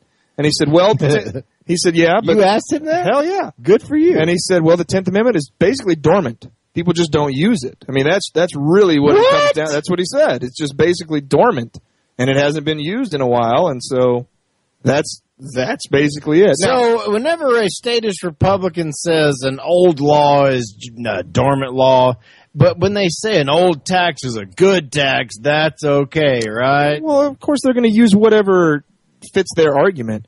But you have to also understand that with the 10th Amendment, there are some clauses in the Constitution, such as the interstate commerce clause.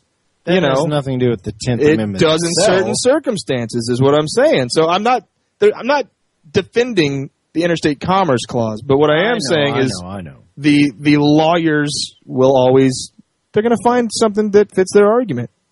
They're going to find something that fits their argument. And that's just statism. Absolutely, it is. Absolutely, the idea that might makes right, which to me it doesn't. It doesn't.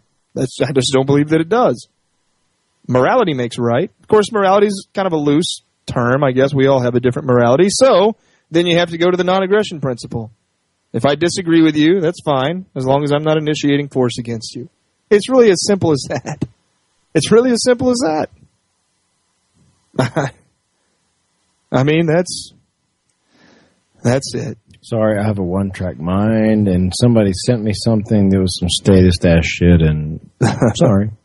That's all right. I have no idea what you're talking about. Yep, nope, I completely understand. I want to hear more about your excursions. I have a feeling you were there for 2 weeks, and there's a lot damn more that did happen that you would like to talk about, express. What else of significance besides the hot Liberty women you hung out with in Washington, D.C. happened? Well, I hung out with a woman from Liberia. which I thought that was very interesting. If you don't know the history, I don't even know where Liberia is. Liberia is on the west coast of Africa. It is the only colonial, the only intended colonialization that the United States took in Africa. And what what the United States did a couple 150 years ago, was take a bunch of freed slaves and ship them back to Africa, and they started this country called Liberia. By the way, they named it Liberia after liberty. Their capital city is called Monrovia, named after James Monroe, who was the United States president. They all have names just like ours. And their last names are Johnson and Taylor and Farmer, and they speak English. And Leverett. And there are probably some Leverett. Are you fucking shitting me? No, and this is Liberia. It's in Western Africa. That's some statist ass shit. I'm sorry, I couldn't help myself. You're telling me freed slaves left this place, went over there and named renamed their country after some statist ass shit? Designed their constitution after the United States Constitution. So how's that working out for them? Well, it's one of the most poor countries on the planet. They just went through one of the worst and most brutal civil wars in the history of the world. I've talked about General Butt Naked on this show before. Remember I talked about General Butt Naked? I thought you were General Butt Naked. No. General Butt Naked was the name of he was in the Liberian Civil War, and what General Butt Naked and his troop would do. Whoa. Is that his real name? Yeah, that's what, yeah. He was born born first name Butt. No. Last name Naked? No. I don't know what his real name is. But now he's a Christian preacher. But let me tell you what he did. So he's still alive? Yeah, hell yeah, he's alive. He's a preacher. So how long has Liberia been a couple hundred country? years? But they just went through a civil war like 10 years ago. Oh. A brutal civil war. And General Butt Naked was one of their outstanding civil warriors. And what he would do was, before they would go into battle, he would sneak up behind a child. He would break the child's, or maybe not break the child's neck, but he would rip the child's back open and take the child's heart out, and then he would eat the still beating heart of the child and then pass it around to all of his compadres, and then they would charge into battle completely naked, wearing like blonde Marilyn Monroe wigs, and then they would completely just savage whoever they were fighting. What kind of, if you don't mind me asking, what kind of preacher is Mr. Christian. Naked? Christian. Mr. Naked is a Christian. Now he's a Christian preacher, yes. Ah. Okay. In Liberia, which is no longer in civil war. And are they still a sovereign nation? Yeah. They still have a parliament of some kind? Yes. Yes, they do. And Mr. Butt Naked is not in criminal court for war crimes, crimes against humanity, eating children's hearts? Nope. Okay, well, I see why he named all their shit after fucking American shit. Yeah, it makes perfect fucking sense now, goddammit. Yeah, so anyways, I met a girl from Liberia. I'd never met a Liberian before. She was actually beautiful. Beautiful woman. I met 16 Mongolian journalists who followed us around, and they were studying us while we were there. I'd never met a Mongolian before. We kept making jokes that they kept creeping into our territory. We kept wanting to call them the Horde, but no, they were very nice. Mongolian journalists. I met the editor for the Mongolian version of Cosmopolitan. So, I don't know. I just met a lot of really cool people. My favorite thing that I did, as many of you know, after I graduate from college, I'm wanting to go into the Peace Corps for a couple of years, for a service in the Peace Corps. And, so I was actually able to network my way up into having drinks with the lady who is the regional director of the Peace Corps for Europe, Asia, and the Mediterranean. And I want to be in Eastern Europe. And I had drinks with her. We talked for about 20 minutes, 30 minutes, had a great conversation.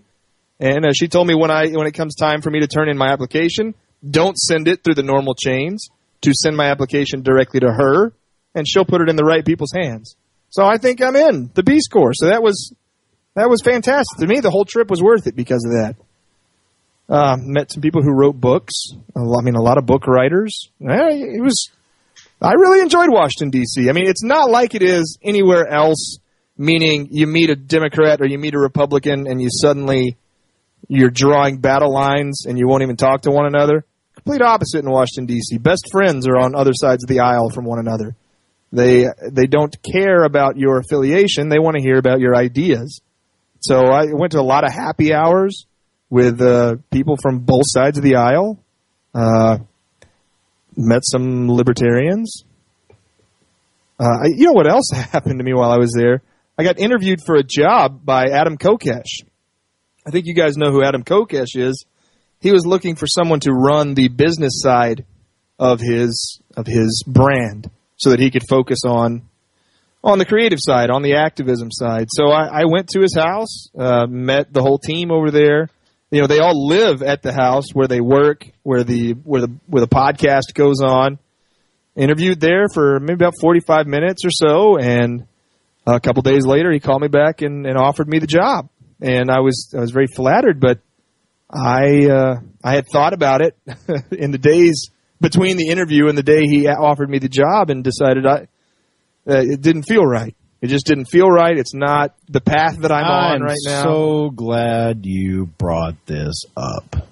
Yeah, I mean, Adam's a great guy. I'd met him before. Clearly, I've arm wrestled him, and I kicked his ass in the arm wrestling, which is why he offered me the job, I think, because he saw a superior alpha male specimen. I am not doubting your manlyhood, but anybody who knows me knows that I am a hardcore, staunch Kokesh fan who will criticize him to his face about his DMV, DMT, whatever that shit. It's just boring to me.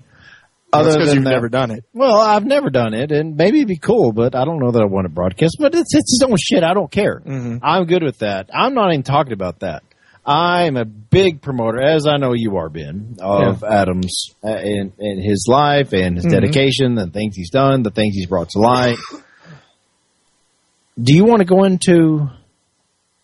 Are you willing to talk about this? Yeah, let's talk about it. Well, about this time that Ben was offered this job, unbeknownst to Ben, this video came out by Derek J. Freeman. And I've been very vocal about my opinion of the video. When I watched it, there was less than 100 views on it, and I didn't like it. I didn't appreciate it. And if we're all into agorism, like we all say we are, okay, fine. Derek, he made his choice to make this video that he made, and I took my side and I slammed his ass. And I took a lot of shit for it from a lot of people. A lot of people who want to see Adam Kokesh go down, and they're trying to buddy me up and trying to get me to join along with them and go after the guy with the big target on his forehead. And, you know, fuck them. So, and some of them are friends of mine. I'm not trying to be mean or cruel or heartless, but I consider Adam a friend, and I'm just not going there. So all this was happening between the time I interviewed and then the time he offered me the job. Right. I had no idea. I'd been gallivanting around D.C. with 16 Mongolian journalists and a girl from Liberia. I had no idea. I mean, I was not paying attention at all. So when he offers me the job, and then I did turn him down as politely as I possibly could, because I didn't go into the interview. You've got personal reasons. That's right. Irrelevant. You've got personal reasons, whatever it is. I would turn it down. I couldn't afford. I'm not going to be that far from my kids. There's a reason in and of itself. I'm not going to be that far from my kids. There's no way in hell I would take the job. I mean, he'd have to pay me an ungodly amount just to fly back and forth, because I will not give up my time with my kids. I don't care who it is. Right. And, the money for that position wasn't good at all. It was pretty bad. But it wasn't about the money to me. I mean, it was a cool opportunity. I mean, it would have been great. But so anyway, so while I'm turning him down on the phone, he suddenly gets kind of still and quiet, and he goes, "Can I ask you something?" I said, "Yeah." He goes, "Does it have anything to do with this video that came out?" And I was like, "I don't No, I mean, I have no idea what you're talking about, man. And I had just posted it like probably almost the same day, if almost not the same hour. And Ben didn't even, to the best of my knowledge. No, I was out looking at memorials all that day. I wasn't even. I had already posted it, and a lot of people assume, or some people I say, assume that, oh shit, Ben saw what Caleb said, and all of a sudden he turned him down, and blah blah blah blah. No, he had no earthly idea that it had happened. Yeah, and I hope Adam believed me when I said that no, well, you got to admit, he's in a hard situation. He really is in a tough situation now. He's holding a program together the best he can, and we all know, and I get some shit for this, and I still stand by it until you libertarians prove me wrong. Libertarians, by and large, are A, tight asses, or B, broke asses, or possibly C, you're so fucking principled that you won't work for anyone. You won't engage in the system because you don't believe in paying the tax to the man to fund the bullshit that is the United States government. I get that. I suspect that most people are not that principled. They like to be Facebook warriors, and I'm going to stand on Adam's side, and like I said, I've criticized him. I'll criticize his face on the DMT stuff, maybe because I've not done it. It's just not my thing. If he wants to do it, great. All I simply do is I go to another video, or I go to another book, or I go to another documentary, and then he puts out something else that I'm way interested in. And I'm interested in about 90+% of the content that the man puts out. But for you fuckers who think you have to go after someone just because they're on top, because there's rumors of he's an asshole. You know what? I take it back. Fuck Adam Kokesh. Fuck that Jew. That fucking tight ass. Let's just come up with a bunch of Jew jokes. Yeah, Jew. Yeah, that Adam. He's just he's a typical tight ass. I'm obviously kidding beyond belief, but my God. To me, that was the implication with the video that Derek put out was look, it's just another example of these Jewish people trying to screw us over with money. No, honestly, that implication never came across my mind. I never got the implication that Derek was being a racist or would that be a racist? Did you?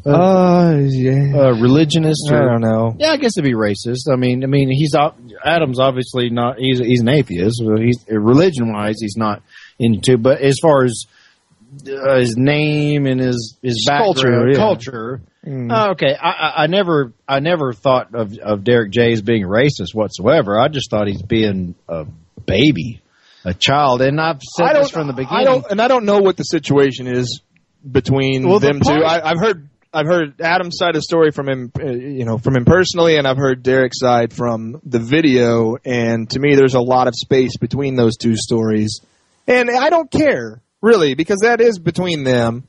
That's totally between them. Whatever. I will say, if anyone's listening, Adam is about to go through some.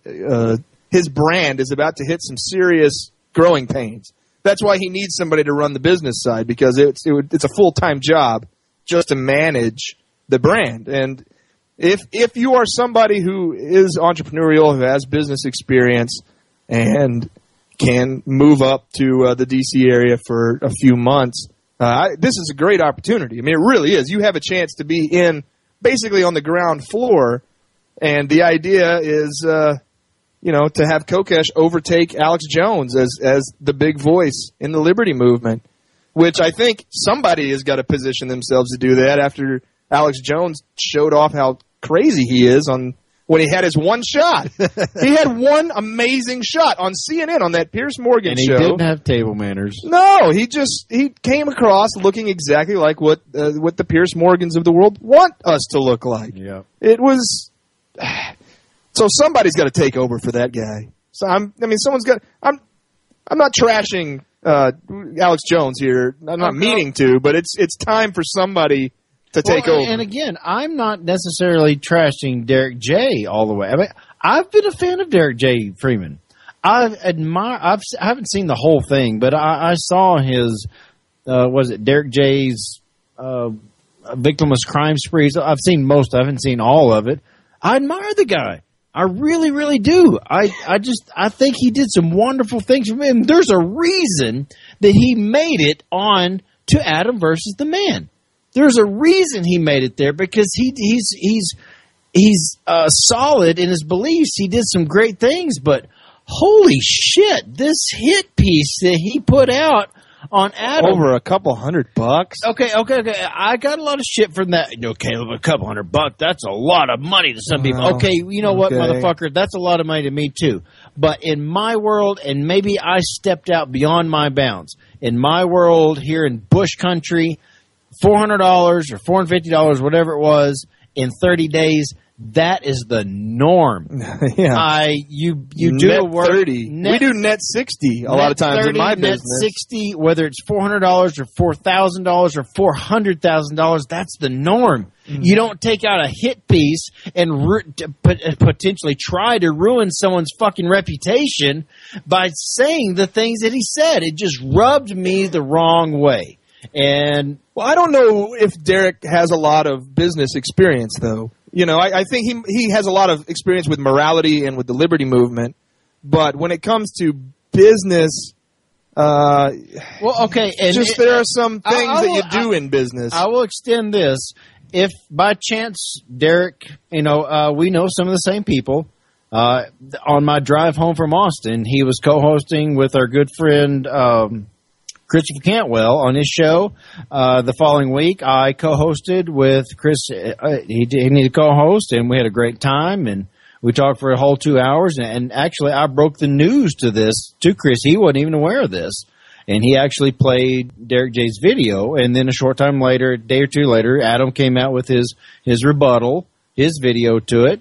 And if for some reason if Derek does hear this, Derek, brother, I admire you. I admire the work you've done. I think you made a huge mistake. If I've missed something, and I'm sure I have, because obviously, like 99% of the world that you expose this to, we don't know the full story. If you would like to come on the show. Maybe we shouldn't know the full story. I mean, to me, that's a business arrangement between the two of them. He brought it up on YouTube. That's what I'm saying. To me, that's, to me, that's the mistake. I mean, when you're doing business with people, most business is done on a handshake. Most of it is. Okay. I mean, I have contracts. You have contracts in your business, but surely more than half of the business I do is just done on a handshake. And surely he would have known that going to YouTube and saying the things he said about Adam Kokesh, he'd better be able to back his fucking shit up, because Adam's got a big following, I being one of them. And there's thousands and if not tens of thousands of others. He'd better be able to back it up. And maybe he doesn't have the platform. Maybe his video is incomplete. Maybe he regrets it. I don't know. But if Derek would like to come on, I open up the mic to him.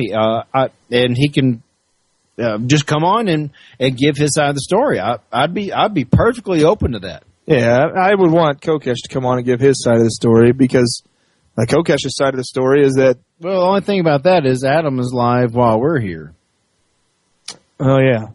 That's right. Yeah, I think that maybe there's an hour to overlap. To me, here's the main point that I want to get. To me, that is between the two of them. I don't know why we all got in... No, because of YouTube. That's what I'm saying. To me, that's the bad move. I mean... That's my point.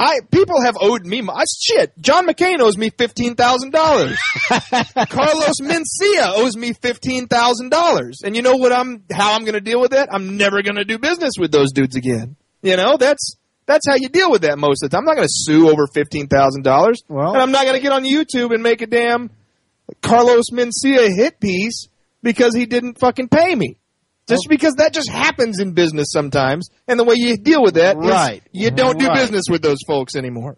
You know, if it's to a point where you think you should file a lawsuit, file a lawsuit. You know, if it's a point where you think you need to go on YouTube and trash somebody, all right. Okay, but if you decide to go on YouTube, just be prepared, because people watch YouTube. People like me, and people like me just don't tend to let things like that go.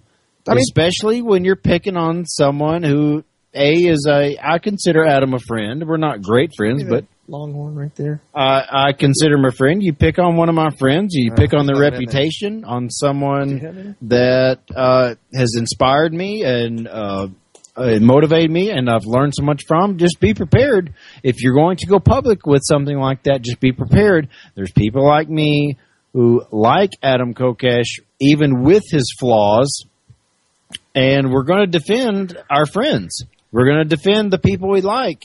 To me, it was between them. It should have stayed between them. You know, and I bet you this is why I think probably Derek just doesn't have a lot of business experience. I don't know. I mean, he might. Shit, he might be. I don't know. Well, I will say guessing, this. When he published the video originally, he was not a YouTube partner. Mm-hmm. And after Adam made his rebuttal, yeah, now he's a YouTube partner. Well, trying to capitalize on it. Yeah, so maybe it was a good business move then. He might have made the money back just in but then YouTube partnership. He won't, because it's only up to a couple thousand views. Oh, yeah, you only get like $1.29 per 1,000 views or something. Yeah, I mean, he had made. Hey, maybe it was all totally planned. I mean, maybe they decided that. Well, if it's all totally planned, then fuck both of them. Yeah, it's not. Totally we don't planned. need another bunch of this kind of. I was there that week. I don't think it was. I've had actually people tell me or message me that maybe it was planned, but I'm about 99% sure. Nah, that's just because we're so conspiratorial minded. We think everything is. Adam said it himself the best, and I can't go any further beyond that. And to one up him on that one, you don't fuck with Adam versus the Man. Unless you're me and you're throwing down the arm wrestling. Yeah, unless you're Ben Farmer and you can fucking whip his ass. You don't fucking. No, I'm kidding. No, I don't mean that.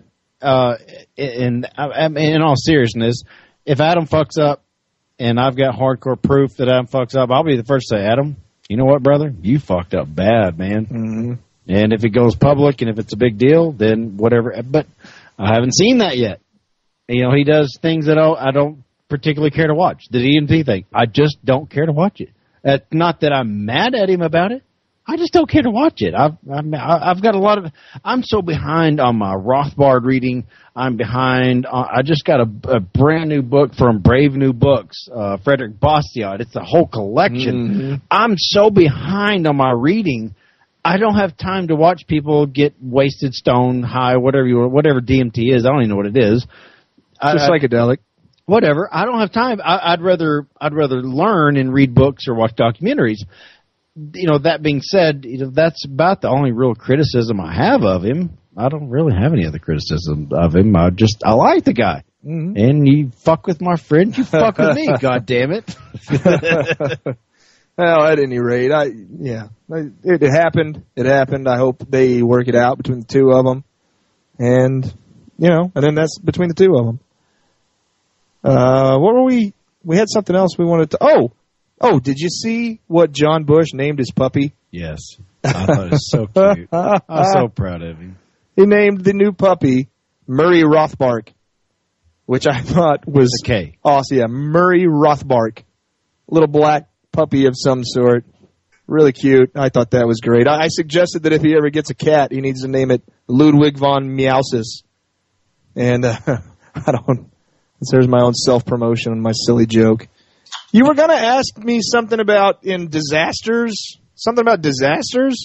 earlier? Like, how do you make money during a disaster? Or yes. Something about that. No. I have a little comedy bit I could play about that. Hang on. Okay. I do remember us talking about. It was oh my God, what was that? I think it was something somebody posted on Facebook. I don't know, man. Disasters. What do you call it? I remember asking you. Mm-hmm. What do you call it when someone? Oh yeah, when they capitalize on a disaster. Oh yeah. Was it called scalping? You were asking him, is it called scalping? And I don't think that's the right word for it. I don't think it is either. There was a Facebook story, and I've already lost it. I mean, that was 2 hours ago. Well, I can play a little bit about it. It reminded me of the Katrina thing when there was obviously laws of power, laws of everything. Yeah.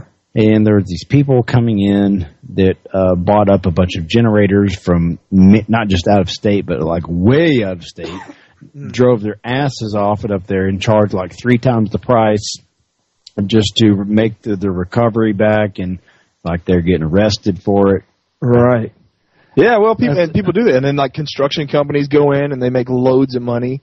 I can't remember where I was going with that, though. Crisis. I don't know. I mean, that's kind of what Halliburton does. Like, that's their speciality. I mean, however, because their people are in high government places, they can also create the disaster and then come in and make the money.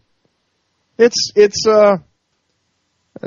what do we call that? It's monetary terrorism or something is what the International Monetary Fund engages in. If you ask me, it's called the free market. Yeah. Okay. In a natural disaster, sure. But if it's like the United States policy towards South America, no, it's a free market. Okay. A guy's not going to risk his butt just to go buy $100,000 worth. I don't know, 50 portable generators, haul ass to Katrina and sell it for a loss. He's going to sell it for a high price. Sure. They call it price gouging, and there's actually laws against that, and they'll arrest them. It's the law government getting in the way of the free market. Wait, are you saying the government doesn't allow this behavior? No, exactly. Yeah, I'm saying, of course they don't allow it. They call it gouging, and people get offended. Well, before Katrina happened, I could have bought that same generator for $2,000, and you're charging me $6,000. Okay, well, fucker, do you have electricity? Yeah. Well, okay, then quit your bitching. Right. But the guy who actually came up with the capital from many thousands of miles away, bought it, went to Sears or wherever, and bought it, or maybe had them in stock. I mean, I don't know. And they were the going rate 2,000. He drove all the way up there and said, "Hey, I'm here to fulfill a demand. Y'all need electricity, right? You had a big fucking hurricane, right? You don't have any electricity, right? Well, I've got generators, and I'll take $6,000 a piece because that'll be enough to cover my inventory, my insurance, my gas getting here, and gas getting back, my truck, my trailer, my hired hands, my insurance, everything, and then I'll make a little bit on top of that." Right. And they go to the state and whine and bitch and complain and say, "Oh, he price gouged us because before Katrina, I get it for $2,000.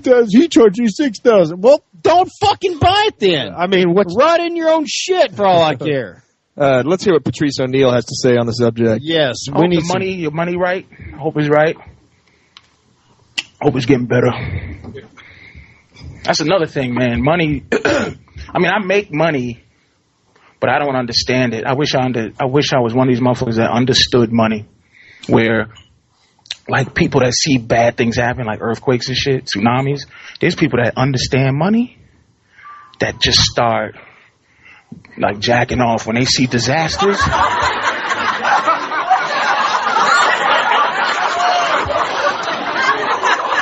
How many people died?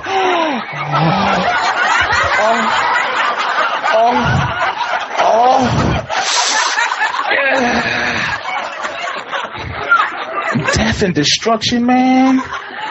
You know they lining up in Haiti to see who gets to rebuild Haiti. You know that, right? Them corporations, man, they got pistols out having fucking, at noon, fucking draw to see who gets to rebuild Haiti. And without Haitians and shit.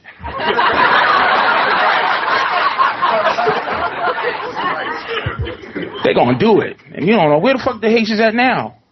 Where they at? I don't even know. They in Haiti somewhere. But they rebuilding all that shit. Turn into a big, fun park. And rename it. Because no one's going to Haiti, straight up. Come to Haiti. It's fuck no. It's too much. So they gonna change it to some... Come to fucking beautiful grounds, formerly known as, Haiti, or they try to consolidate the Dominican Republic with it. I'm telling you, dude, watch. And they battling over that shit. And then they'll hire a couple of Haitians after they build the big hotels and shit. It's a motherfucker. I wish I understood money. Damn. But I don't know if I understood money, would I take advantage of people and kill them? I don't know. Because you have to understand money, you have to be willing to let you die. Like, I don't give a fuck about you, motherfucker. Your family? What? Fuck your family. I need money. You need to know, you need to be down with suffering. What the fuck? How much is gas? $4 now? I need to be down with how much you can't afford gas to, like, make money. But the thing I just don't want to be lied to. Just fuck me, right? And say that you fucking me. Like, don't give me fucked up speeches. Why is gas so high? I just like motherfuckers on TV because gas is high because we just felt like, you know, what you gonna really do? Like a press conference. Like, what you really gonna do? Stop talking shit.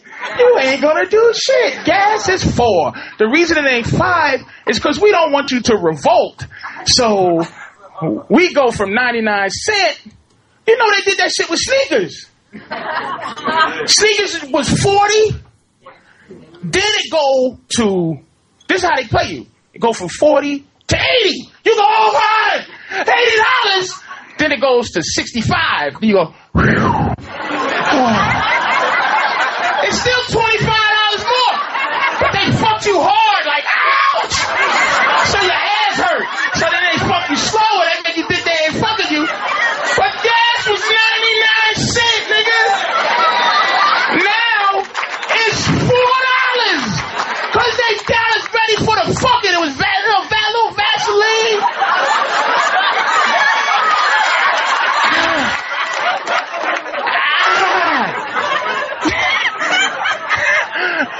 We should be killing motherfuckers. But they get us used to the fucking. It's gonna be 7. It ain't no rhyme or reason for the shit. They just make it up. Then the bread price go up. You be like, excuse me, bread man? Why the fuck are your prices going up, nigga? Flour and wheat? It's really? And then they gotta say some shit you don't even understand. Well, when you're blowing, and then they show numbers, NASDAQ, and numbers just be like, and we would feel better if they just went, look, shit, listen, the price of bread gone up. Because everybody else raised their shit. What, we gonna be suckers, motherfucker? What you gonna do? Nigga, send your kid to school with just peanut butter jelly by itself with no bread? Shut the fuck up, nigga.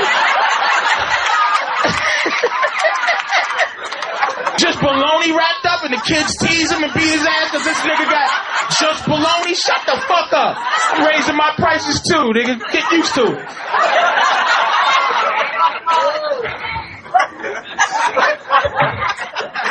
That's a good spot right there. Yeah, I mean, that's it. What you really gonna do? Rest in peace, brother. Yep. A little bit over a year ago, he died. He was just on the verge, too, man. He was on the verge of being huge. I wasn't a big Patrice O'Neal fan at the time. I actually came to know who he was because of his death, which is unfortunate because there's it seems like a lot of actors or comedians, that type, they become famous, posthumous. Mm. Yeah, there's a lot of people coming around to George Carlin. Oh yeah, because of after he died. Probably because of Facebook, because you see those George Carlin memes pop up, and then someone goes, "Oh, I didn't realize he was talking real shit. I thought he was just telling fart jokes." No, there's real shit in there. Big red, white, and blue dick Jeep being shoved up your ass. Yeah, exactly. He was an anarchist from hell. I love the man. Oh yeah. And he takes it a step further. I'm still a Christian. I still claim to be a Christian, and he's obviously an atheist, and he pokes fun at not just Christianity, but to the best of my knowledge, he pokes fun at all religions. Oh yeah. Oh, yeah, he just pokes fun at all sorts of... You know why he got arrested? His big arrest that happened in the 60s? I didn't know that. He got arrested because he refused to carry state ID because he thought that was ridiculous. And so they threw him in jail for that. Really? Mm-hmm. In the that's before he really got popular. Yes, it was.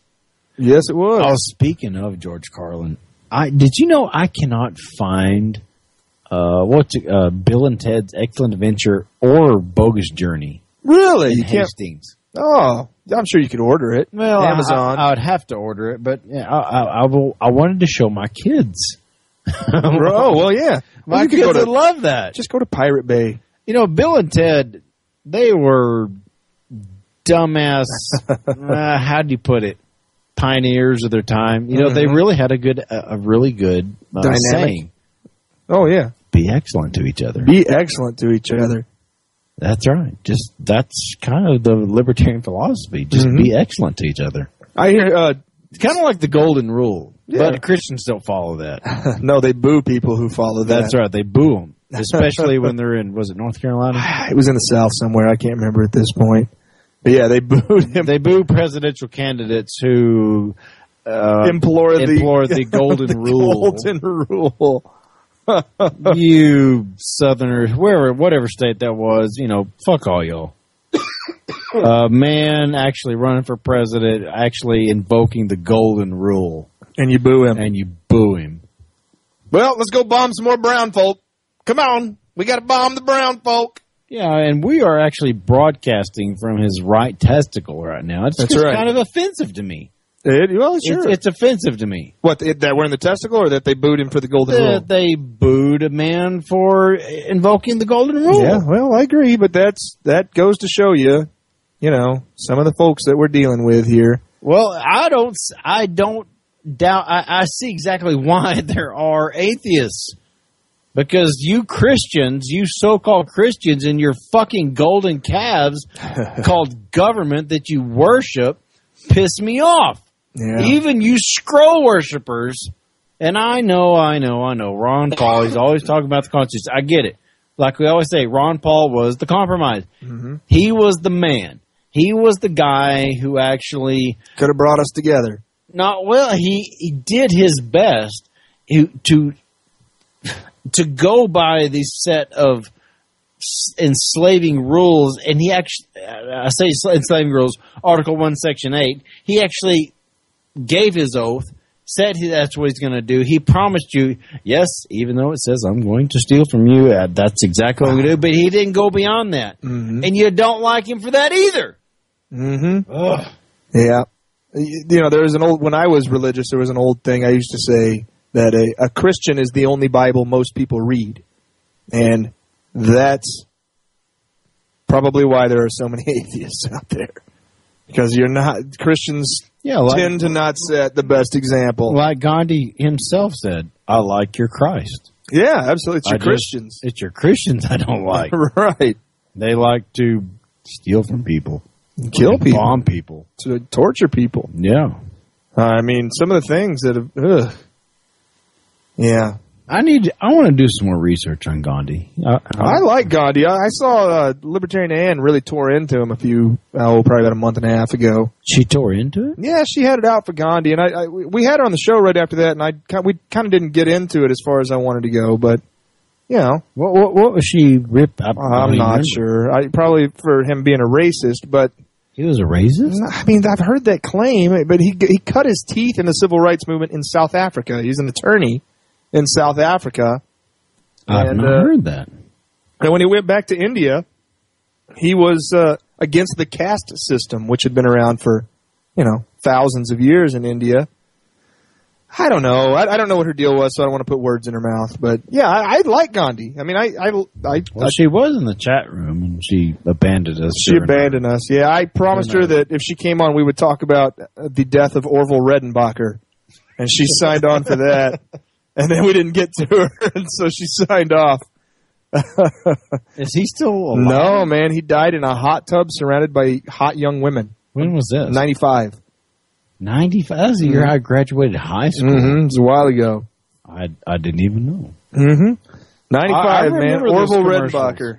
Yeah, Orville Redenbacher, the popcorn guy, the old man. Yeah, he like the modern day Playboy? What's his name? Hugh Hefner? Like Hugh Hefner? Yeah, but you would never know it. I mean, you would not get... He's on commercials with his grandkids. Right. Talking about popcorn. With his gray hair and his popcorn. No. Died of a heart attack in a jacuzzi surrounded by big-tittied women. In his 80s. I'm trying to find the downside. There's not one. I mean, he went out pimp style. Oh, good for him. If he's happy, good for him. Did he ever harm anybody? Not that I know of, but I don't know. I haven't researched into him. He might have hated Jews. I don't. I have no idea. Yeah, man. because I hate Jews, and we've already talked about that. That fucking Adam Koch is one of them goddamn Jews I hate. That cheap motherfucker. Living up to that stereotype of Jews. You know what? God, I would like to praise I hope people know that I am. I think they know. Severely. Yeah, they know that anything we say on the show, if you took it out of context, you can't take anything out of context. That's why, when people get mad at comedians or something, I just go, well, you weren't there. What do you know? You can't take anything out of context. Are you saying I'm a comedian? Well, you say funny things. Aww. Sometimes you say funny things. And most of the time I say stupid shit. No, not most of the time. Sometimes. Of course I do sometimes. Everyone says stupid shit, though. I think we should give a big up to Liberty Movement Radio, though, that they allow us to get on here and talk shit like we do. Yeah, I really appreciate that. And you'll notice over to the left of the chat room, this chip-in, the donate button. It looks like a little pill. That pharmaceutical pill. Little pharmaceutical pill called Donate. And that money goes straight to operating costs of Liberty Movement Radio. And they're doing it for free. They're not making any money off this deal. We want to keep it going. We got to get some better equipment. And right now, we're making moves. We're starting to reach this is folks. Grassroots all the way. And speaking of, I've made the announcement. I will not be at the 420 event in New York City. That being said, I'm still a big proponent of it. I'm still plugging for it. Right above the cute little yellow donate pharmaceutical looking pill thing, there is it's called Donate to Caleb's Chip In, but whatever. I've invested a lot into this and I'm still promoting it. I'll be moving to Austin, like I've said earlier. I've got a lot of things I've got to cover, a lot of things that I've got to do to take care of me and mine, and I'm still plugging for it. That's what I'm trying to say. Yeah, so if you want to chip in to that 420 Anarchy in New York City, there's also a chip in button right there. I probably also will not be there. I haven't definitively made a decision yet. Well, but nor have I. I mean, there are miracles. I do believe in miracles. They do happen. I've seen them happen in my lifetime. Maybe something will come around and the money will come around. But yeah, I'm leaning towards not coming. I had to tell Tracy that last week, and I felt really bad because we were planning on doing some songs together, and we were very excited about that. But it's just not looking like it's working out with my school schedule. I've already missed 2 weeks of school because of the D.C. trip, and I'm about to miss the whole second half of this week for a similar thing at the state government level in Austin. I'm leaving on Wednesday. I won't be back till Saturday.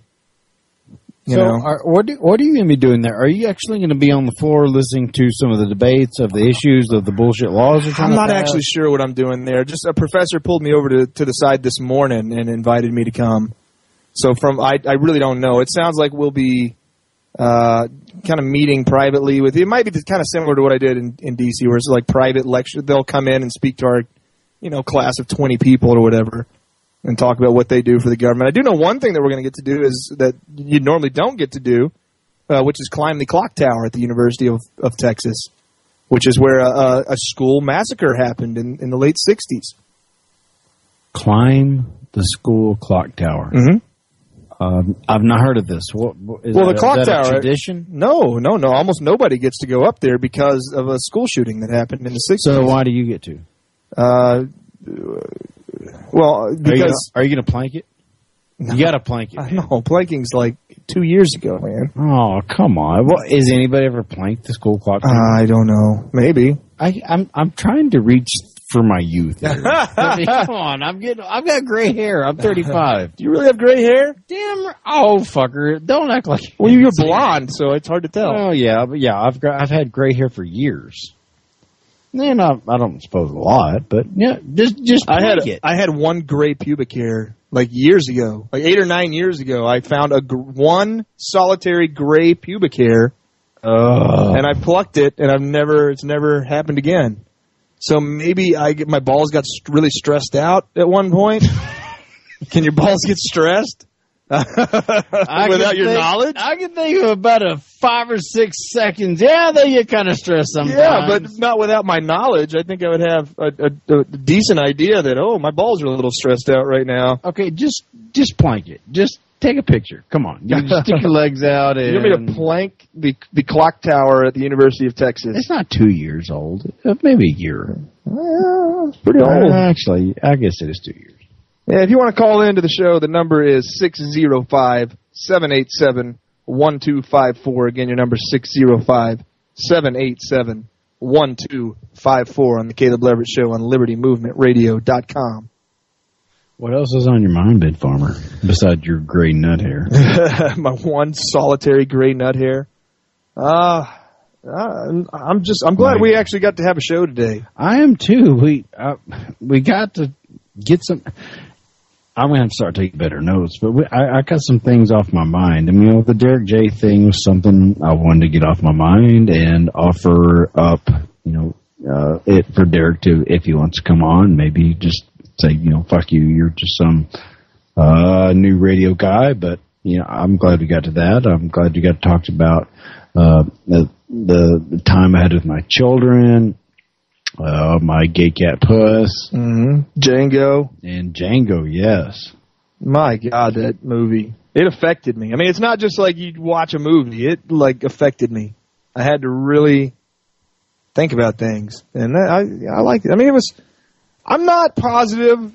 I came out of that thinking it was better than Inglourious Bastards. I'm not positive if I feel that way anymore. It was... Because both of them I'll have to see it again. I've seen Inglourious Bastards 3 or 4 times, so I need to watch Django a couple more times. I haven't seen Inglourious Bastards since I actually woke up. I liked it before then, too. I got a phone number, a call coming in from the 432. You're on with the Caleb Leverett Show. 432, go ahead. Hey, gentlemen, what's going on? What's up? Is this Mark? Yes, it's Mark. What's up, Mark? Hi, Mark. What's on your mind tonight? Oh, here goes talking about the chip in. Is the money? Is the money the main thing, or is it the time? As far as what? As far as getting us? As far as y'all two going.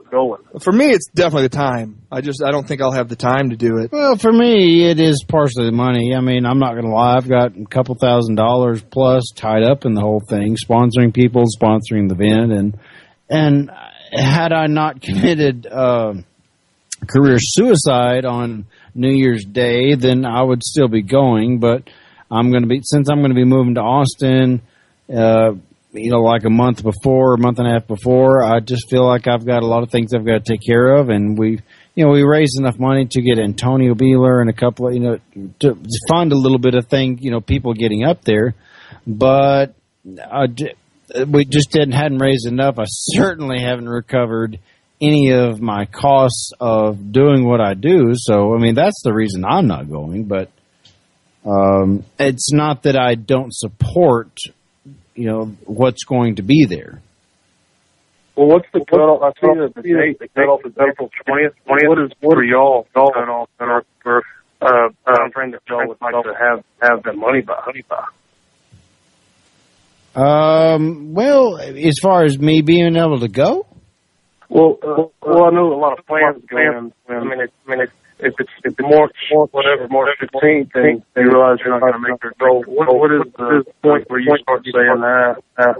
Probably not going to happen. I've already called it. And unless a miracle happens and a bunch of people wake up and start putting their money where their mouth's at, I'm just simply not going to. It's not that I'm mad at anybody, because I'm really not.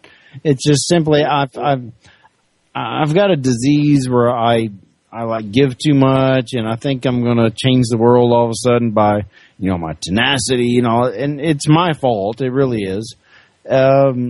If all of a sudden we raised a few $1,000 in the next, right up to the day of, I guess, or the day before, just enough to give me a plane ticket to go and cover my time off, you know how, Mark, I'm sure you've moved a time or two in your life. Right. I've got to get moved. It costs a lot of money. It's not like I'm moving across town. I'm moving across the state, and I've got to preserve my time with me and mine, make sure my shit's all paid for and my kids and everything. Plus, you need some cushion money too, because you don't know what the situation is exactly. I've got the cushion money. I'm down to the cushion money, and that's where I'm going to stay. I'm not going to dip into my savings just to promote liberty. I'm just not going. I'm not going to go there.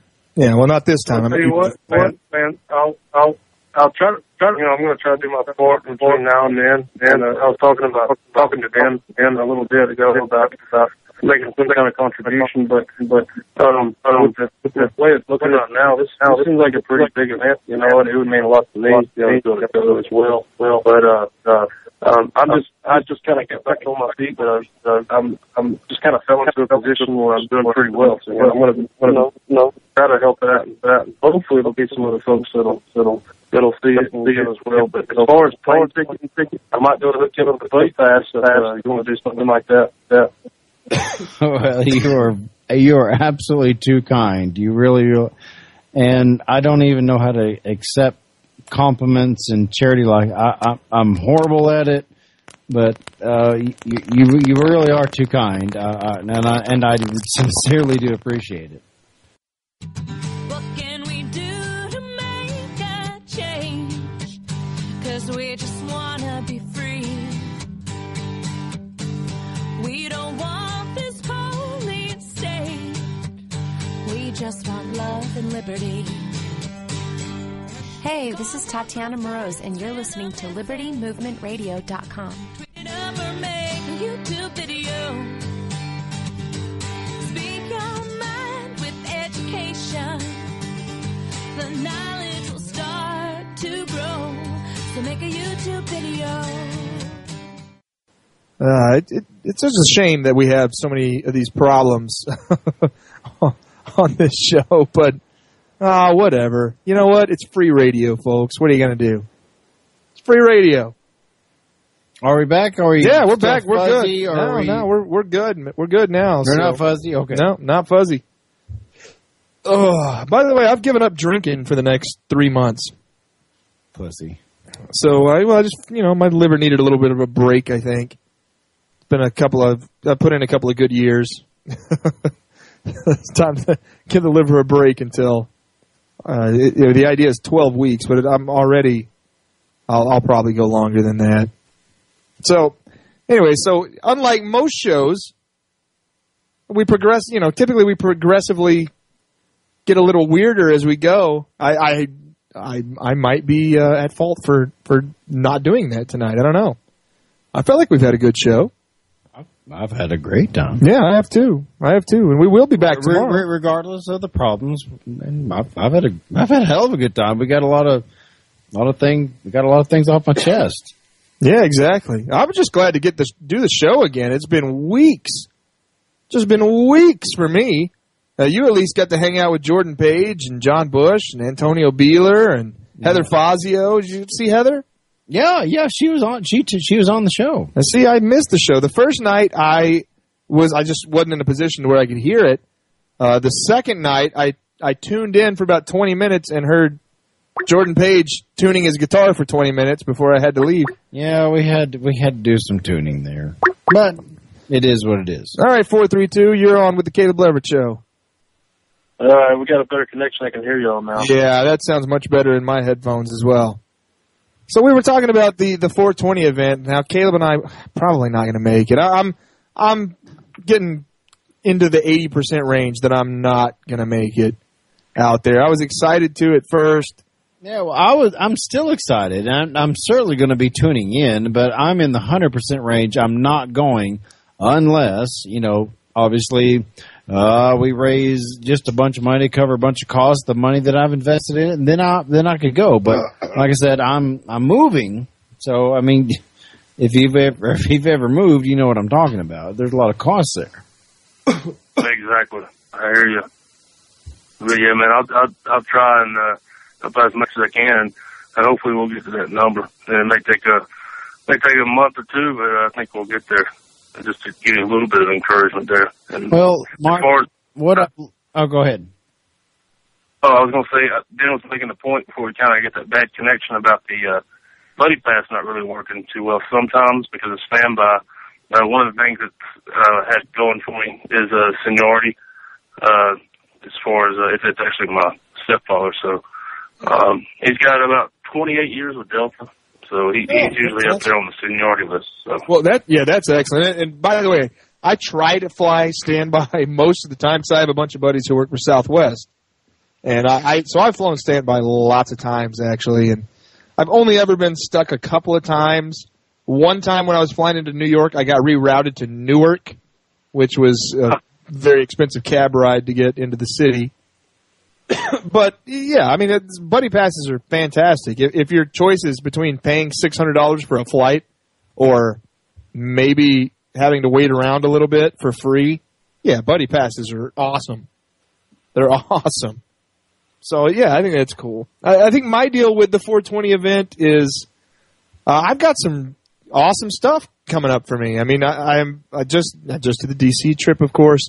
I'm planning on doing a semester abroad this summer, which would be it would start in June, be gone for, I think, 8 weeks. I think it's 8 weeks. I'll be in Germany, Slovakia, Czech Republic, Turkey.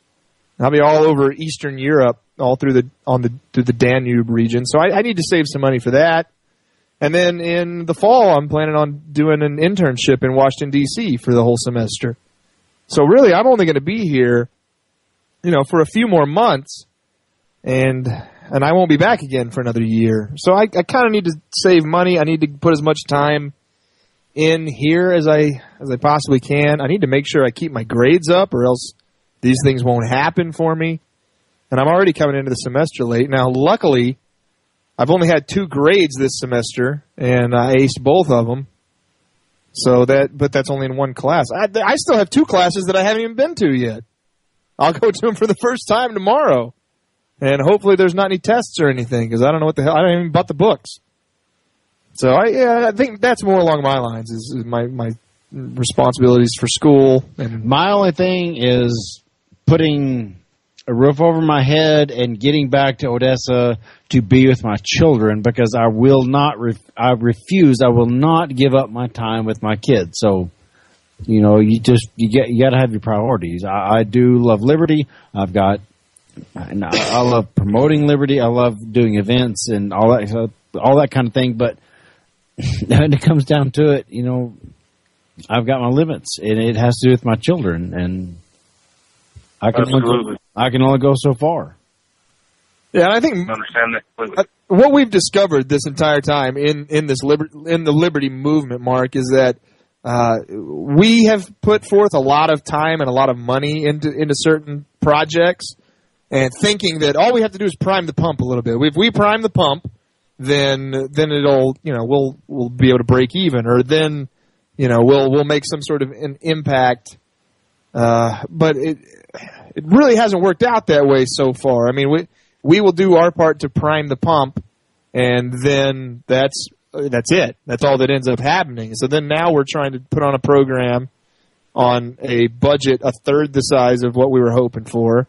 And it just seems like either libertarian, we said this earlier, Caleb said this earlier in the show, either libertarians are tight asses, or they're broke asses. Or they're extremely principled, and whatever they earn, they do not want to pay it to the man in order to fund wars, fund the prison industrial complex, etc. Right. And I think that goes along with being a broke ass, a principled broke ass, meaning I'm not going to go work for the man, then I'll just have to pay taxes, so I'll just be broke. And if that's someone's choice to do that, I'm fine with that. I'm not money motivated myself, so I understand that. I'm not quite as money motivated as I used to be. Money used to be paramount to me, and since I've awakened, I've realized it's not quite so much. I mean, I'm raising my children motivated. Right. That's what made. And there are other people that say, "Well, you can't raise your children without money." I mean, money makes the world go round. Okay, I get that. Mm-hmm. I get that. I really do. To me, the secret is how do you remain principled and also make money? I mean, that's really what we should be paying attention to. And to me, that's through entrepreneurship. I mean, if you're the boss, yeah, you got to pay taxes to do business. Well, you don't always have to. There are even ways around that. In fact, starting your own business, you end up paying taxes up front for the licenses and whatnot. But after that, you've got your own LLC.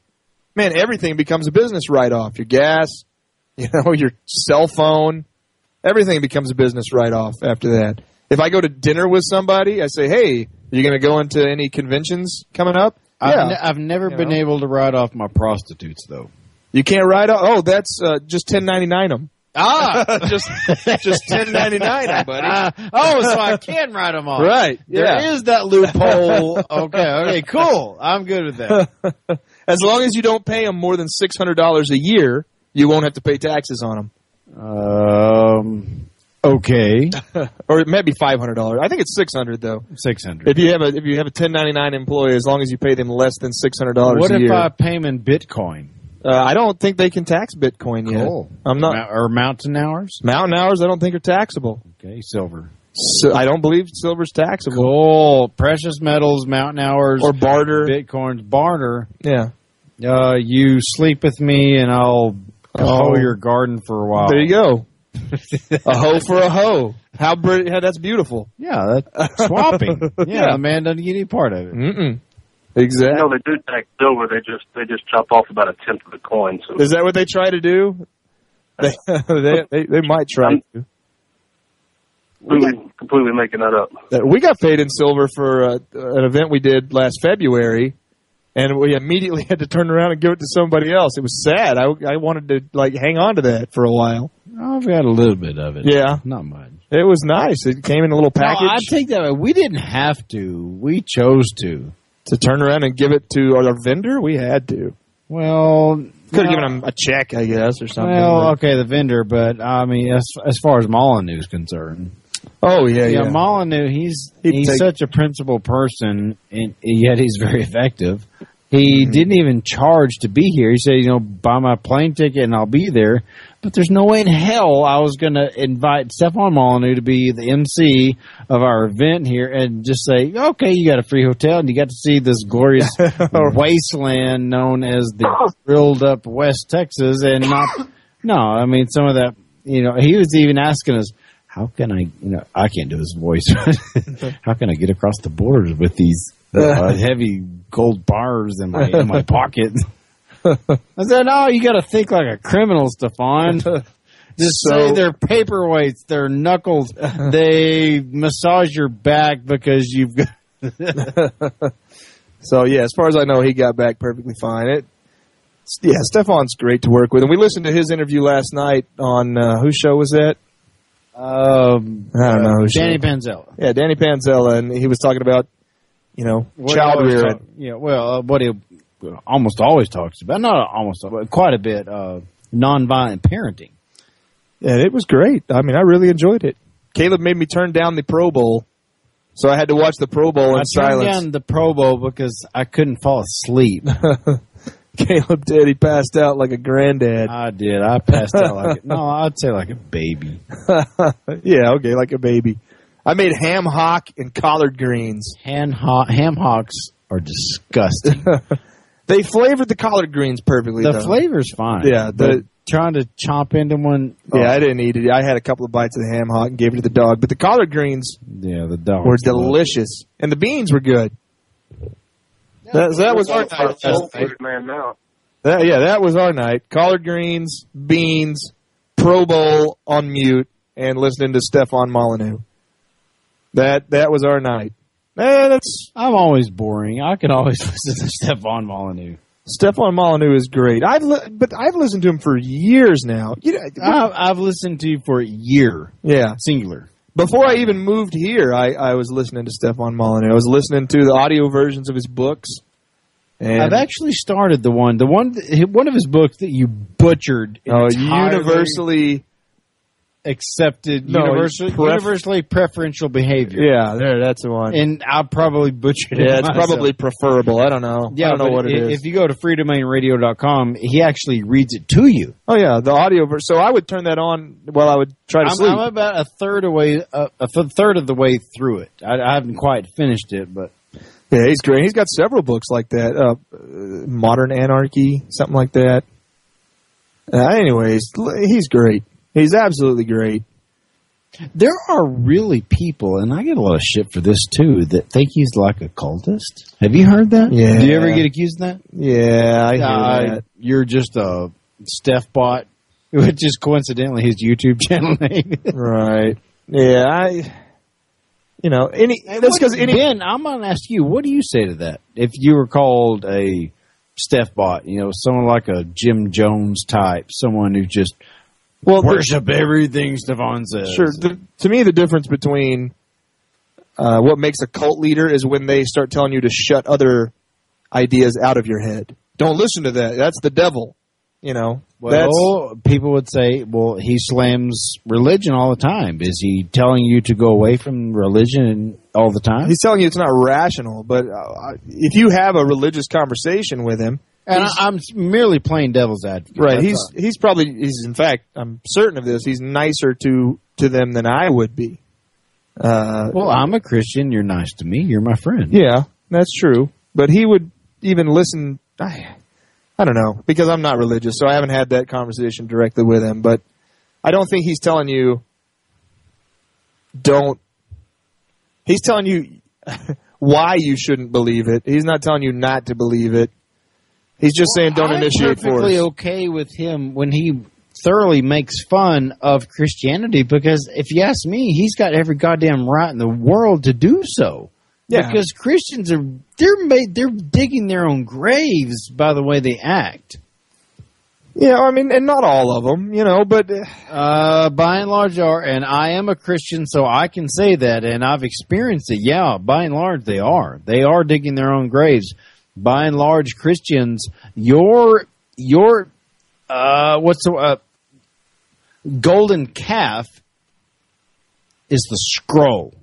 Your golden calf is government. That's the ones you worship. And I can prove that because all I have to do is say, God damn it. You're like, I wish you wouldn't say that. But if I burn the American flag and make a YouTube video, you're like, how dare he? I can't believe he said that. I can't believe he did that. Yeah, you know it's true. You know it's true. Yeah, it is. To me, I'm beyond all that, though. I don't. I believe what you want to believe. I don't care. Just as long as you're not initiating force against someone, I'll engage you in in the argument. If you want to have the argument, then we can talk about it. Okay, well, you've got to admit this though. By and large, you got 7 minutes.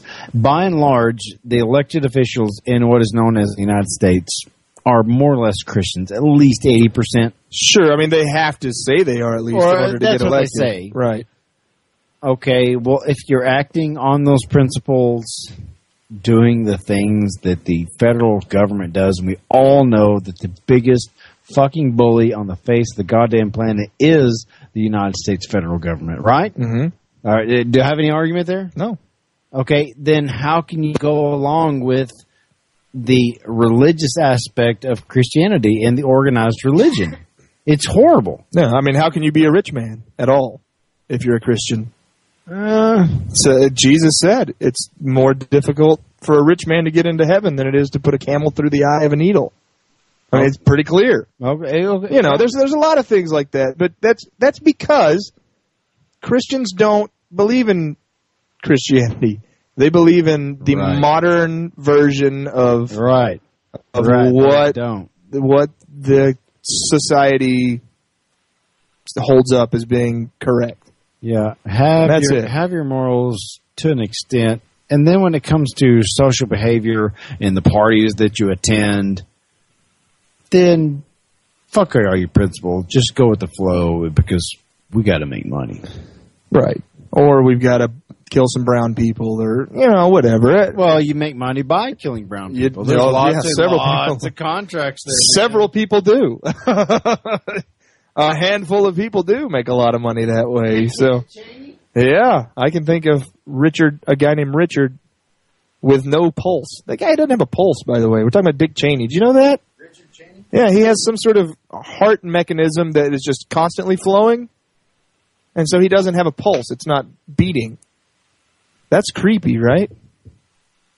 I don't know. Yeah, kind of creepy. To me, it's creepy. To me, I don't know. There was a time when I actually liked listening to Dick Cheney. He's a crafty bastard. Confessions of it was this Taxi Cab's Confessions. Okay, sure. Pull your titties out. Let's go. Gay Cat Confessions. I admit I liked listening to him back in the day. Did you ever hear the thing on Opie and Anthony where Donald Rumsfeld called in and Louis C.K. just kept asking him if he was a lizard from space? Rumsfeld actually called in the Opie and Anthony show? Yes, he did. Yes, he did. He's no shit. Yeah, and Louis C.K. just would not let up. It's great. Louis C.K. I think it was Donald Rumsfeld. Oh, the internet's running slow. Yeah, okay. I'm just going to play a... Well, hang on. Are we about out of time? Yeah, we are. We are a little bit. Getting close.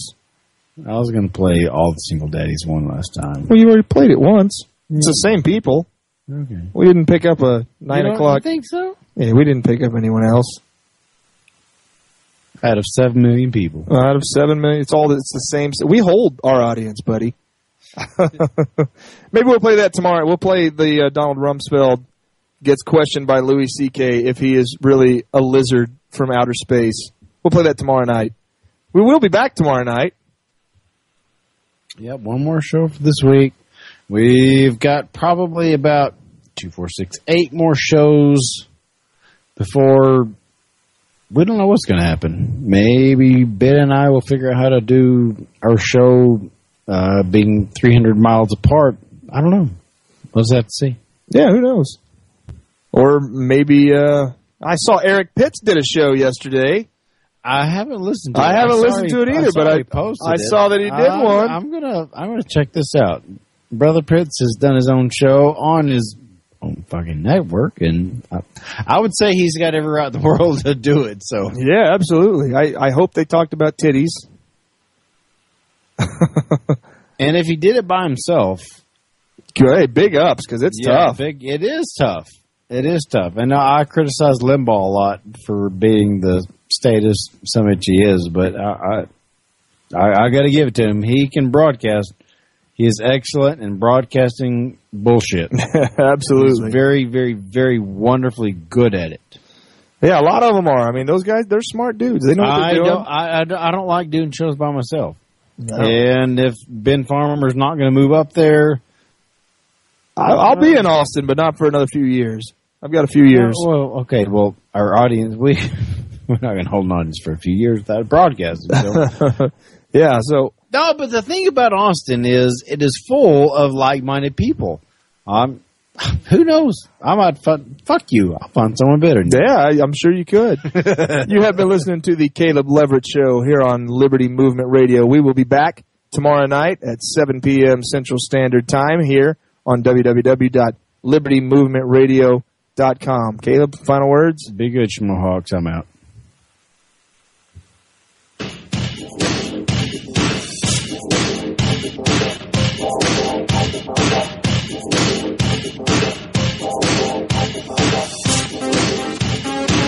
The Caleb Leverett radio program is dedicated to debunking the delusional American mythology known as statism. Initiation of force is always immoral. Always think outside the government. Always, always, always, always think outside the government. Always, always, always. Ooh, baby, I like it.